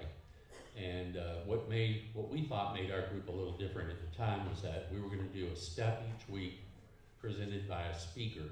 And then after the speaker, it was open to questions to the speaker. And then if there were 5 Sundays in a month, we figured that what we would do is we would just have the chairperson would make a decision on what topic they would like to bring to sort of break up the steps. We started, like I said, at Church of the Way. When we started the meeting, we thought we'd be thrilled if we had 15 people, and we had 30 the first week. and it just grew after that. And before they closed Church of the Way, we had well over 100 people coming every Sunday at 5 o'clock. We ended up moving over to the same place that Michael was just talking about, over to the Wesley Foundation, where we still meet every Sunday at 5 p.m. The meeting is smaller because, you know, AA meetings are like big old fat cats. We don't like to be moved, and things change. So we're back in a growth period again over there. So if you're ever around on Sunday around 5 p.m., that's what we have to offer. And we've enjoyed being able to serve our AA community in that way. Thank you. Thank you.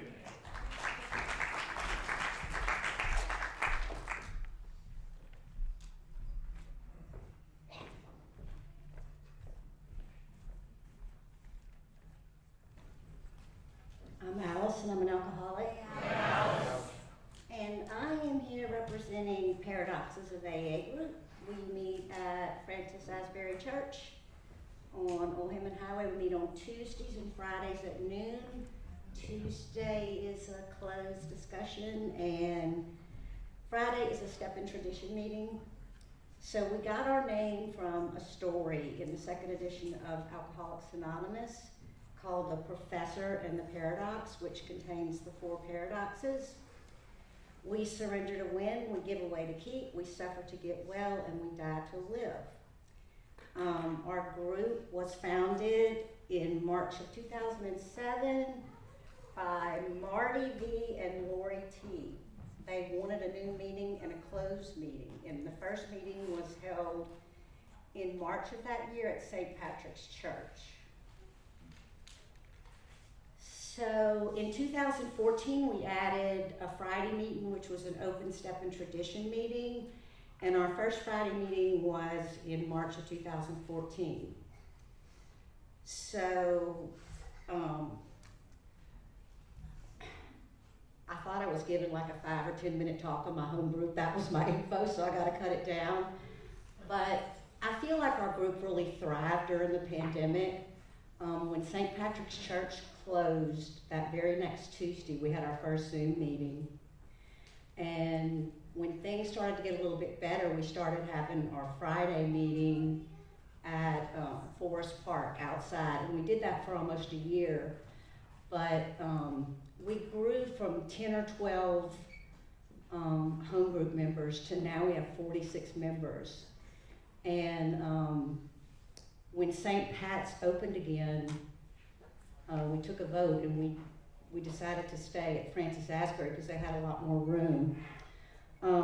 Things I love about our group and things that I think are the strengths are, I think it's dedication to our traditions, the unity we have, and I think they mentioned it, just really the insistence on having fun and teaching new people that you can have fun in sobriety. Thank you. Thank you.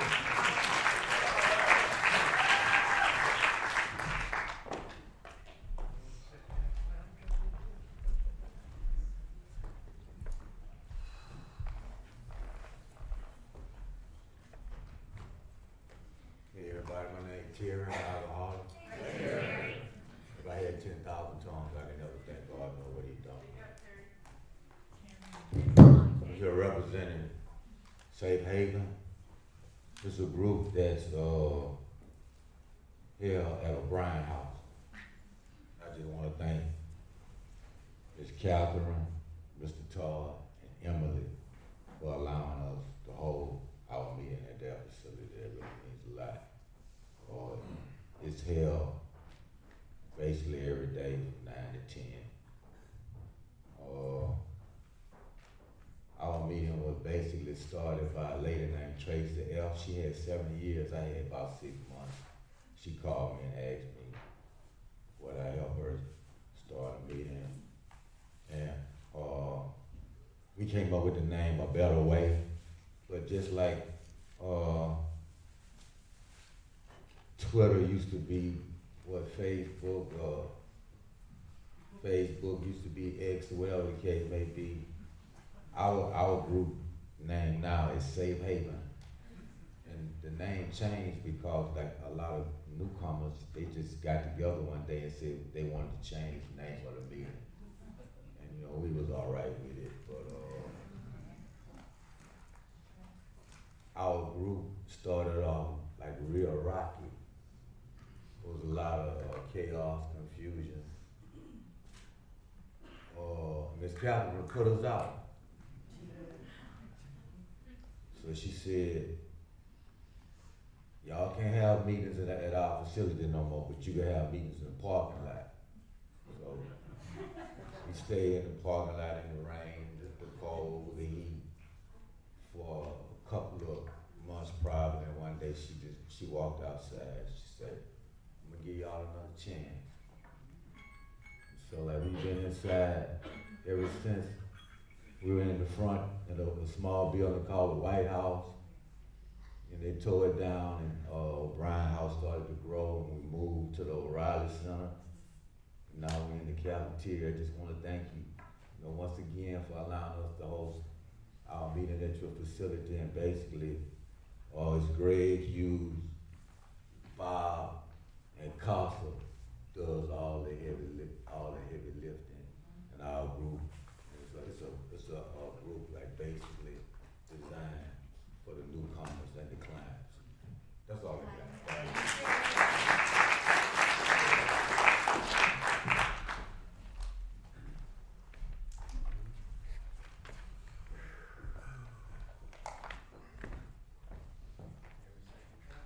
My name is Ray, I'm an alcoholic. Hey, Ray.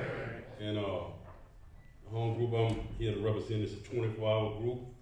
I checked some information out and was registered on December 22nd, 1988. We meet at Club 12. We started by, the information said a lady named Cindy S. I'm not sure who that is, but she was the contact person that was registered with World Service. Our GSR right now is Dustin M.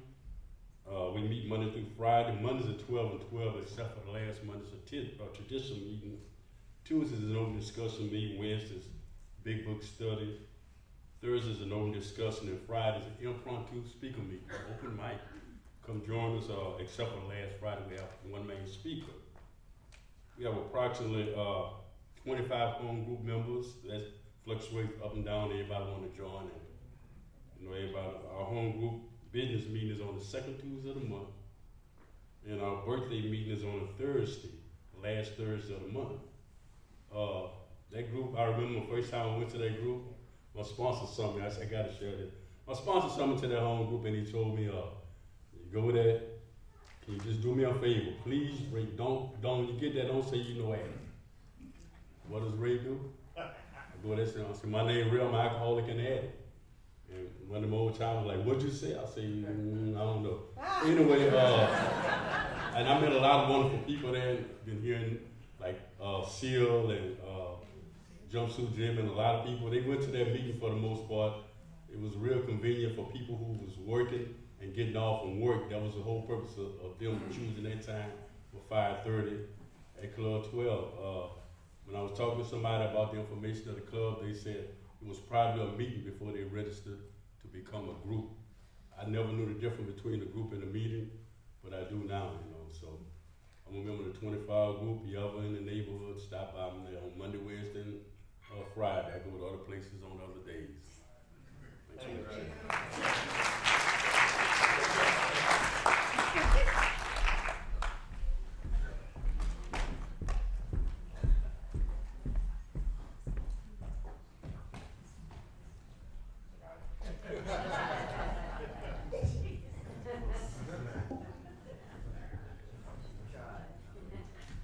Hello, my name is Alice. I'm a recovering alcoholic. My home group is Capitol Avenue. I was back there looking at the archives and I was reading it said our meeting was registered in '62, but I just found out that our first meeting was held in '61.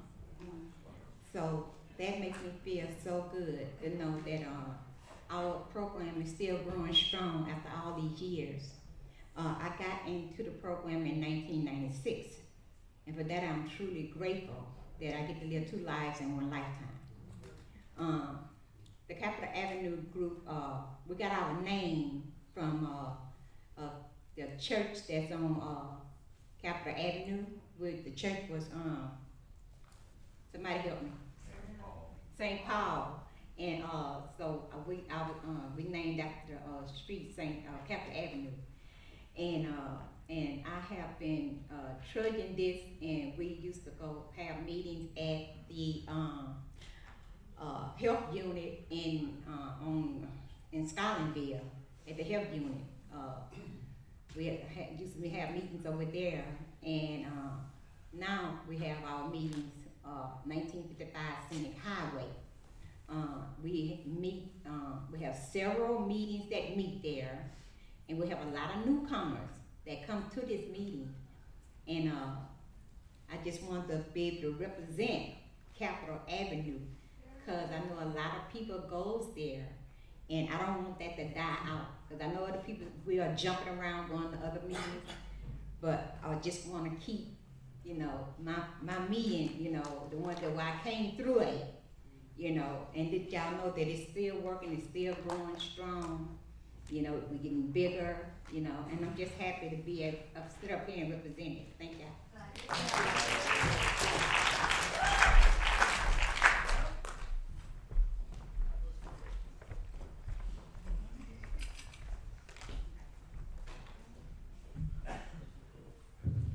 Good morning, good afternoon, everybody. I'm Todd. I'm an alcoholic. Very glad to be here. Wonderful crowd and a great event today. Thank you all so much for putting this on. So I'm going to talk just for 2 minutes about A Design for Living, which meets at Ingleside Methodist Church Tuesday and Thursday at 6 p.m. Tuesday is a big book study. Thursday is a 12-step study. The last Tuesday of the month we do a story from the big book, and the last Thursday of the month we do a tradition. And A Design for Living has been meeting at Ingleside Methodist for only about 5 years, but it was in business for many years before at the synagogue on Parker Street, and was and moved to Ingleside Methodist at the request of the church when they were going through their own planning process to change their configuration. My actual participation in A Design for Living started when Ingleside Methodist burned down in about 2007. Prior to that, I was a member of TNT group, and so I'm going to talk a little bit more about the meetings at Ingleside Methodist. In February of this year, we will begin the 50th year of continuous AA meetings at Ingleside Methodist. The first meeting was called the Ingleside Methodist Group. Yes, amen. And then that evolved into several other groups, including TNT, and there have been many groups who have met there over the years. Presently, the only 2 meetings are ours on Tuesday and Thursday, and another group that is on Saturday night. I can call myself, my job title is the Acting Assistant Temporary Alternate COR. But we have about 40 members on our home group list, and we welcome you to come. Thank you.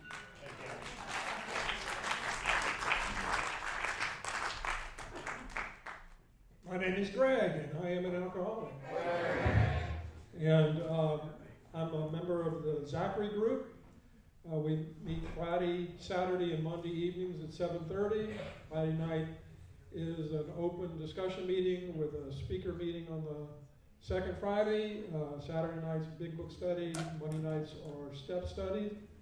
And I've only been in Baton Rouge for about 5 years, so I consulted with some of the old timers in the group, and forgive us if some of our recollections may differ from some of yours, but I'll give it the best chance I can. Starting with, I noticed on the presentation earlier that that listed on the 1964 meeting list that the Zachary group was on it, which none of our old timers remembered, but the General Service Office says that the group was registered in September of 1982, so we're in our 43rd year. Originally, in the 80s, the group was meeting in a building near a bar called the Curves in Zachary, which was located near where the Ford dealership is located now. In the late 80s, it moved to St. John the Baptist Church there in Zachary, where it met until about 1995. Along this period of time, there was a guy named Clarence who was an early member of the Cleveland group who used to say the only thing you need to start a new meeting is a resentment and a coffee pot. And in the spirit of this, the Zachary group helped several groups start in this time. Among them, the Comeet group and the Blackwater group, along the group moved to St. Patrick's Episcopal Church around 2005, and then it moved to the training room of the police department there in Zachary, meeting there a couple of nights a week, and Monday nights they met at Zachary United Methodist Church. Well, at some point, somebody noticed that the police department had installed microphones and cameras to keep track of those rowdy drunks back in the training room. And so they decided they were able to work out to move all 3 meeting nights to Zachary United Methodist Church. And this was around 2017. And the group has been meeting there ever since. When they moved in there, I don't know if you've ever been to the Zachary group, but we meet in what used to be 2 small rooms, and they went in, renovated, took out most of one wall, made one large room, so we have much more meeting space. That was done by the AA group. The COVID pandemic almost ended the group. There was no meeting for a 6-month period, and coming back from it, when it started back again for quite a while, there would be 1 person show up. Finally, there was 2, then 3, and gradually it began to come back. And in the process, the group voted to start trying to do things to reach out by establishing a speaker night once a month, and really. It'd been a while since they had a birthday night. We started having that the last Friday of every month. We established it as a hybrid meeting, set up Zoom and in person. Did that for more than a year, and then finally it just went to being a regular in-person meeting. Today, also along the way, the District 10 had been dormant for about 4 years. The Zachary group began to make efforts to reestablish that district, and it's become a thriving entity for the last several years. Today, the group averages about 15 to 20 people every meeting, and we often have as many as 45 or 50. Last night, we had a speaker meeting. They had 38 people there. It went really well. It went very well. Thank you for allowing me to share.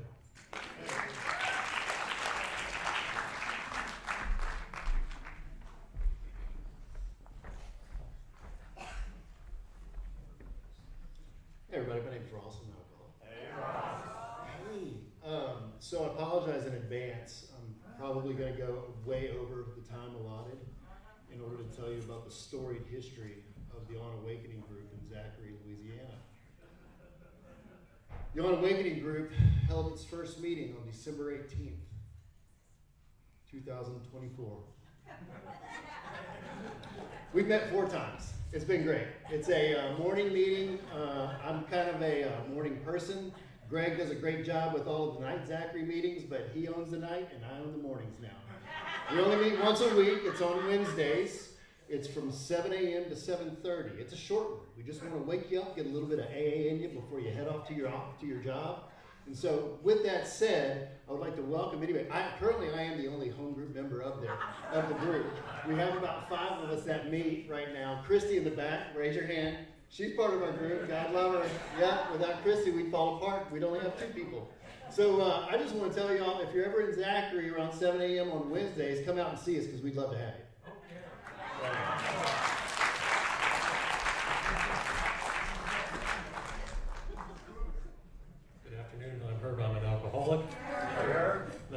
GSR for the North Boulevard Group, and I am reading here a little write-up that was put together by one of our founding members, Leslie H. It says, in 1976, the Baton Rouge General opened the state's first chemical dependency unit at 4040 North Boulevard. So it was significant in the origins of the North Boulevard Group, which formed in about 1982. Most of the original members have been patients at CDU or were counselors or administrators there. The first meeting was very small and held in an upstairs office near CDU. I seem to recall that it was Tom Hagen's office, who was the director of CDU at the time. The members I recall attending those first few meetings were Tom H., Vern R., Don H., Jerry W., Bill H., and myself, Leslie S., before Bill and I married. Also earlier in attendance today was one of our founding members, Jim M. My apologies to those I can't recall. There were only 7 or 8 of us starting out. After those first few cramped meetings, we moved down to Don H.'s office at 4720 North Boulevard, where we grew to fill and overflow the front reception area. For a few years, we averaged about 20 attendees, and was come to serve and whether or not to sit in a chair. First come, first served as far as sitting in a chair. Maybe it was tight quarters or the bond of CDU, but it was the start of something special. We knew we needed a larger space, so the church the way was perfect for us. We were familiar with it. It was around the corner on South Foster. For a number of years, CDU had used the upstairs meeting rooms on Tuesday and Friday nights at Church the Way for aftercare, small support groups for graduates and their families. We decided to keep the name, the North Boulevard Group, even though it has been funny and confusing for many people for many years. With a larger space, we expanded to an average of about 60 attendees or more each Monday night. Over time, we were blessed with a lot of members with long-term sobriety, and with time have lost many. One of our group traditions is to mention our deceased members during their birthday month. Gone but not forgotten. After a long run of 35 years, we bid fond farewell to Church the Way home. The church was selling the building. We had a search group and finally came up with our new location at Trinity Baptist Church, now called Goodwood Community Church, at 7125 Goodwood Avenue. We've been very fortunate with our new location. We have a thriving meeting with lots of love and wisdom. The strength of AA community is alive and well at the North Boulevard Group on Goodwood Avenue. Thank you.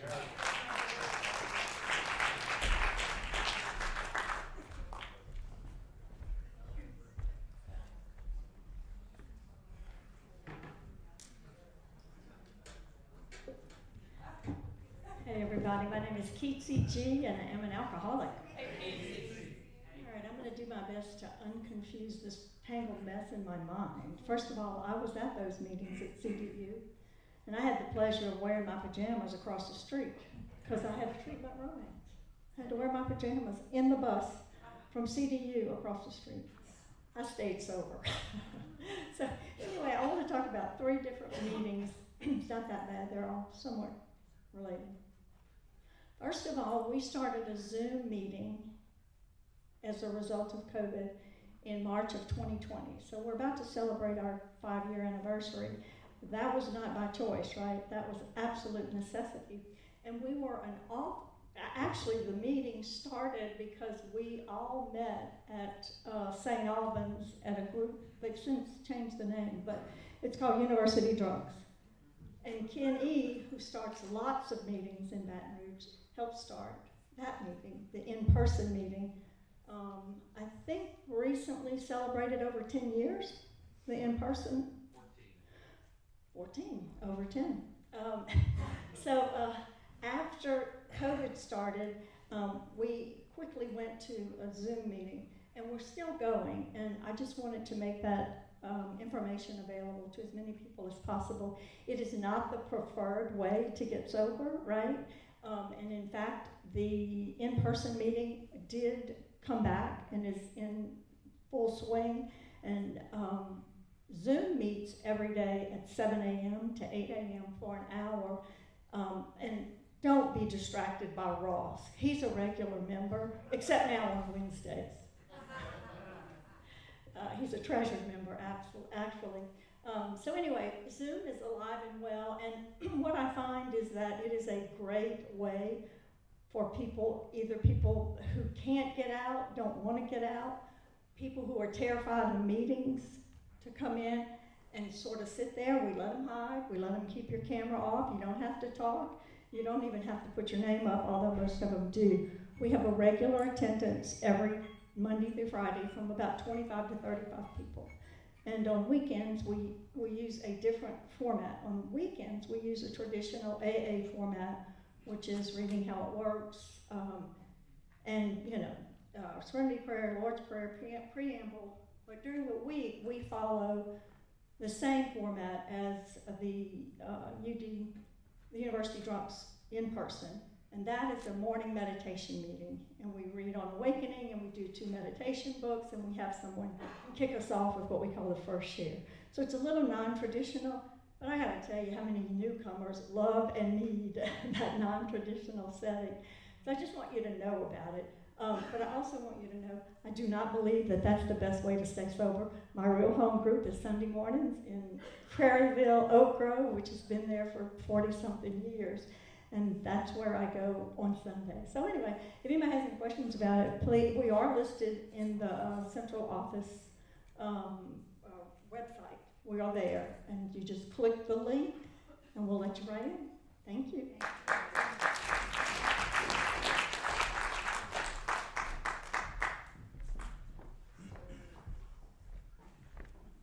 Hello everybody, my name is Derek, I'm an alcoholic. Yeah,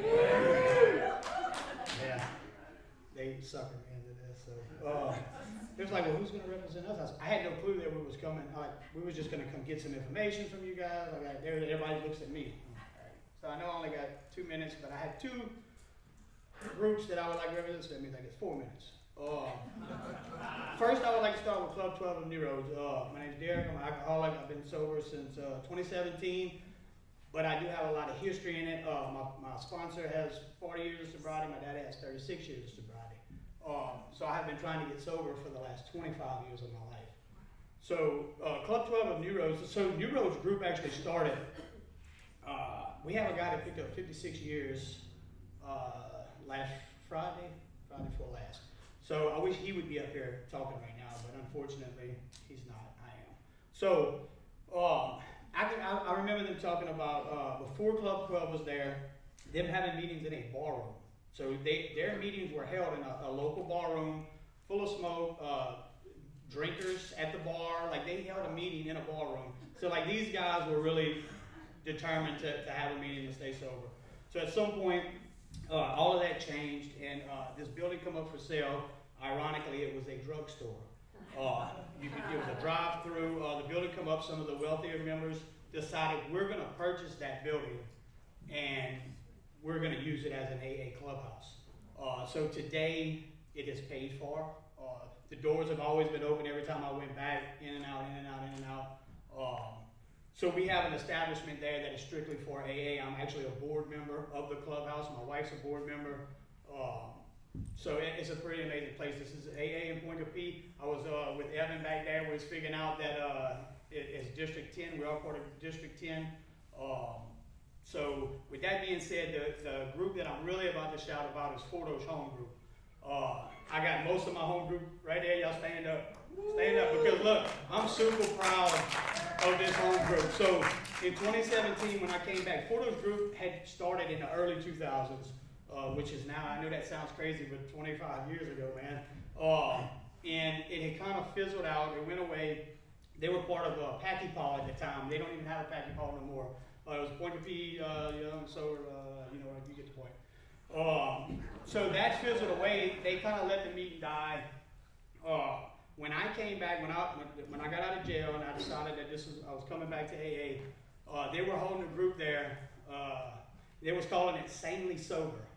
So I started going to the meeting, man, within 2 weeks, like the people that had been running it just, like, I don't want to, it's anonymous, I ain't saying no names, they just left. So I'm like, look, man, I'm 2 weeks sober, like, we're not stopping this. We're going to keep this meeting going. So we were holding it at a fire station. It was a senior citizens hall connected to it, and that's where we were holding it. So we were sharing it with some senior citizens. They were playing Pokino there on the days we weren't holding meetings. So we got a new mayor in that town, and they decided the senior citizens did not want alcoholics and drug addicts in the same room because we were leaving a mess. Well, we weren't. They were leaving, and it was still that. Like, so we were cleaning up. Anyway, needless to say, the mayor come to me and he's like, "Look, Derek, like this is how we're gonna solve it. We're gonna start charging you because we were doing it for free. We're gonna start charging them. We're gonna start charging y'all." I'm like, "How much are we talking about here? Like, I'm 2 weeks sober. We ain't got no people here. $40 every time we hold it." And I'm like, "There's no way. Like, we can't do that." Like, so I actually did that meeting for about 6 months before he came and told me that. So we reached out. A couple home group members reached out to the church, and they allowed us. So the last 6 years, we've been holding our home group at a church in the back, 5555, Fort Oaks Bayou Road.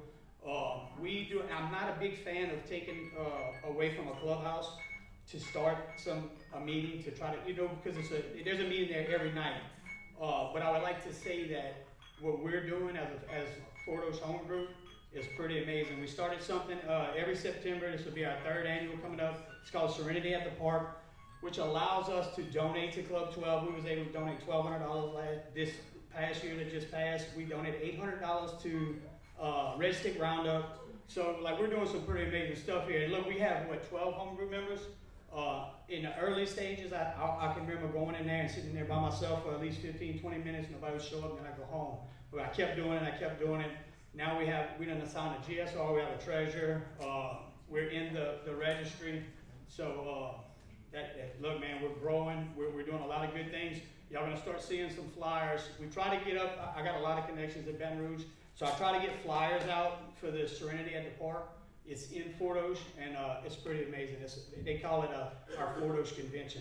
So we had about 200 people last year. I'm hoping to get about 300 this show. There we go.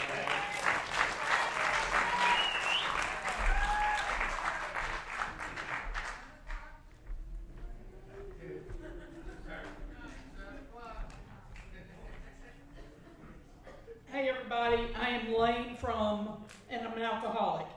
And I'm here to just wing it about Shenandoah. We meet Saturdays at 6 p.m.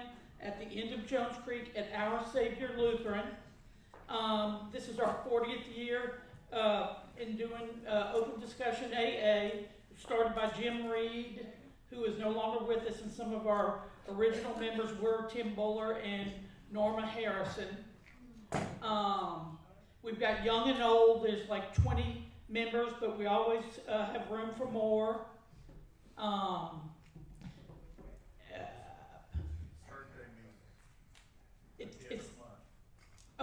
Birthday meetings. Thank you, Aaron. Are on. We've moved it to the last Saturday of the month, and then we do an eating meeting if you get a 1 year or a multiple of 5. So come join us at Shenandoah. Thanks.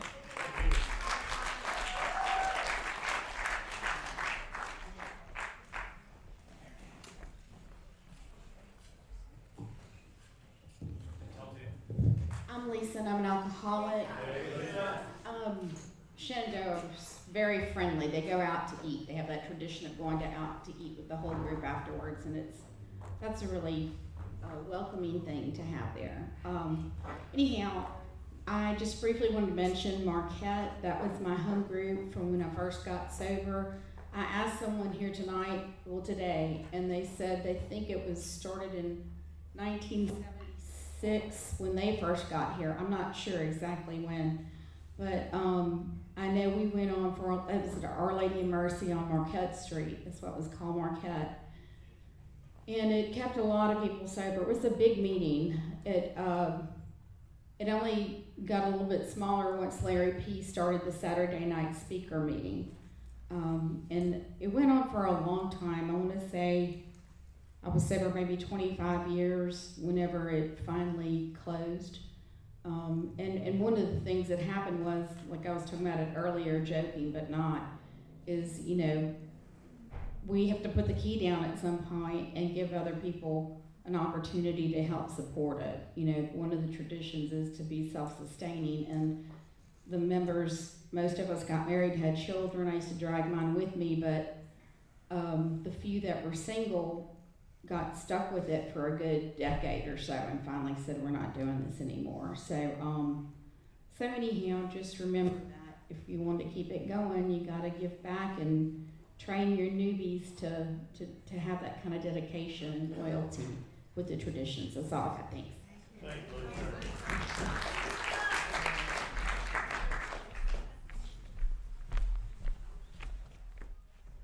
My name's Alex. I'm alcoholic. Speaking of newbies, but I'm representing here Early Birds over at Grace Baptist Church over on Richland. Some of our oldest old timers say it started. They went in about '84 or so. And a man named Leroy C. was kind of representing the group at that point, and it used to be off of Church of the Way on Foster, and now again, like I said, it's on Richland at Grace Baptist Church. It's across from a treatment center. We have a lot of new traffic coming in now. It's very exciting, but the people that are at the core are very loving, and the traditions there are very strong. So it's a great place to come. Thank y'all.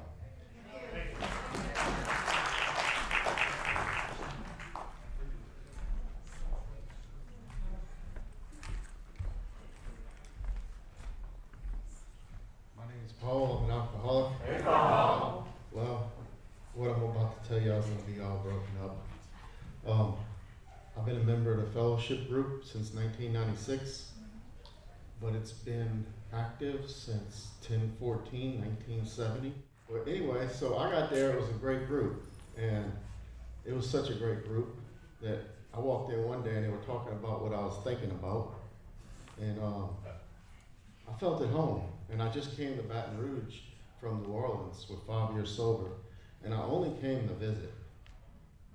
But after I made the fellowship group and I heard all them people share in that meeting a few times that week, I just wanted to be home. And I never went back to New Orleans. I stayed here. When I became a member of the home group, Ariana W. was the GSR at that time, and they were trying to get on the internet years ago, and the fellowship group was literally the first fellowship group had their first page posted to the area website. The fellowship group was the first one to be worldwide on the internet, the very first group. It was a mock-up or something, I don't know. And then it went dormant for about 4 years. When I got to the group, there was actually 9 o'clock. 6 o'clock on Friday, they had a group on this side. They called them the Rolex group. They had a group on this other side called them the Timex group. It was 16 meetings a week, big enough to be its own district. Then it dropped to 8 because they moved, they birthed the Chime Street that was born out of the fellowship group, the Chime Street New Meeting. And then during COVID, we stayed open.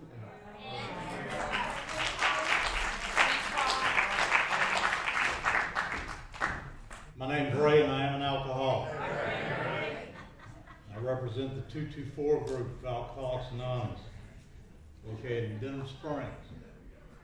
Now, in 1992, there were 8 groups holding meetings in the Walker, Denham Springs area. The problem was that none of these groups had a large enough core membership that they could fill their service positions. So the idea came up to consolidate the groups into one large group so that we would have, in theory, have enough members to fill the service positions. So all the groups in the area were contacted, but only 4 opted to join the new group. Those were the Odd Fellows group, the Walker Country Folks group, the Watson group, and the Saturday Night Live group. So in 1992, these 4 groups consolidated to form the 224 group. They met at, the reason they got the name, they met at 224 North Range. Seemed convenient, which happened to be the location of the newly formed Serenity Club. So when the Serenity Club bought a property and building up on Amy Church Road north of Denham Springs in Watson, the 224 group opted to go with them. So they moved too. So that's where we are now. we decided to keep the original name, 224. That's it. One more thing. Our average attendance is 550 people a month.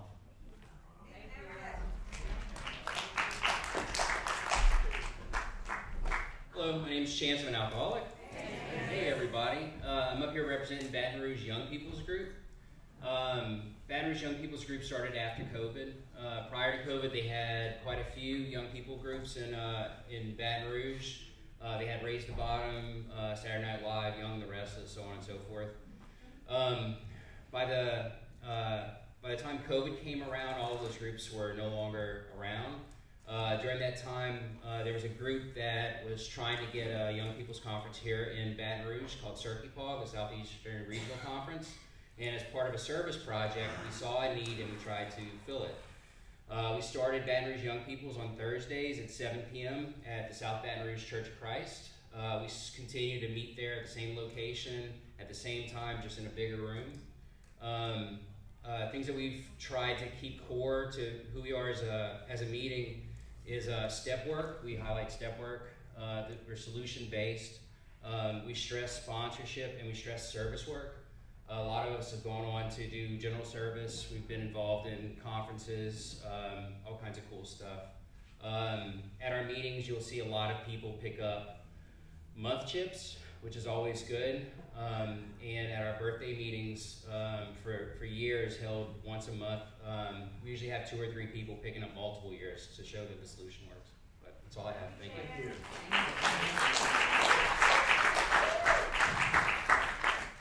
My name's Jamie. I'm an alcoholic.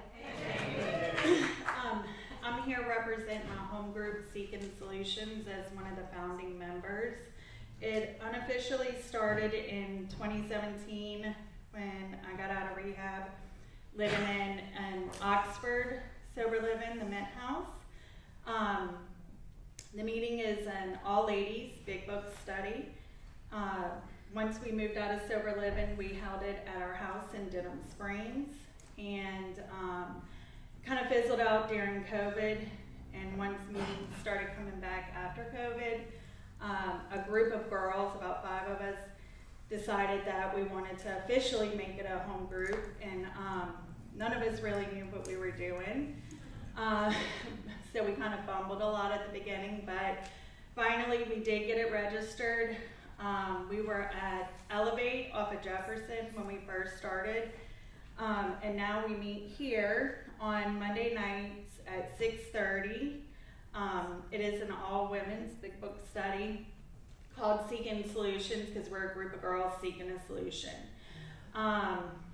We have about 20 to 40 people show up in attendance. We get a lot of newcomers at our meeting, which is really, really good.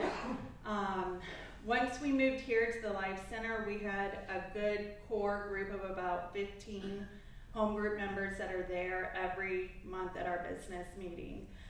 We have all our positions filled, GSR, COR, all of that, you know. It's thriving, and it's really changed the quality of my sobriety. And that's it. Thank you.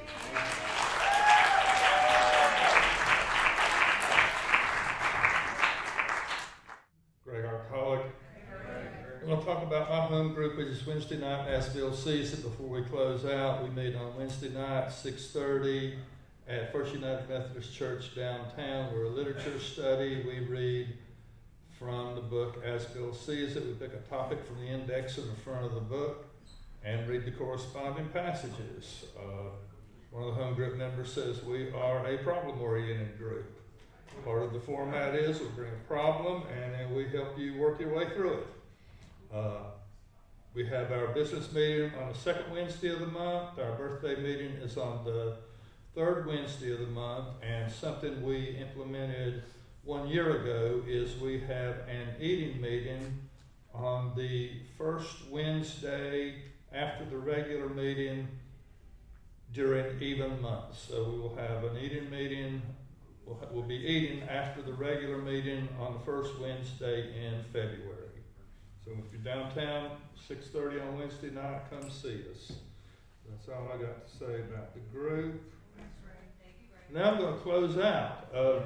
You heard Michael talk about his group being active in service. District 15D put this event on today. We meet on the third Sunday of the month at 5:30 back at Central Office. State Convention, which is the convention put on by Area Assembly, meets at 3:30 at Central Office on the fourth Sunday of the month. Greg from District 10 up in Zachary, I'm not sure when his district meets, but they meet on a monthly basis as well. And then right around the corner is Area Assembly, which is the last weekend of this month, Saturday and Sunday. I don't have a calendar in front of me, so I don't know what the days are. Right around the 26th. Okay, thank you, Sarah. So we're right, okay, I heard you. So we're right around the corner from that. It's at Holiday Inn South. So come on out and get involved. There are all opportunities to get involved in service. So I want to, again, thank the committee that helped put this on. Give the committee a hand. They're probably out there cleaning up. So if there's still cleaning up to do, we'd ask you to help us. Otherwise, I think that is it, and let's close with the responsibility statement. Who is responsible? I am responsible. Anyone, anywhere,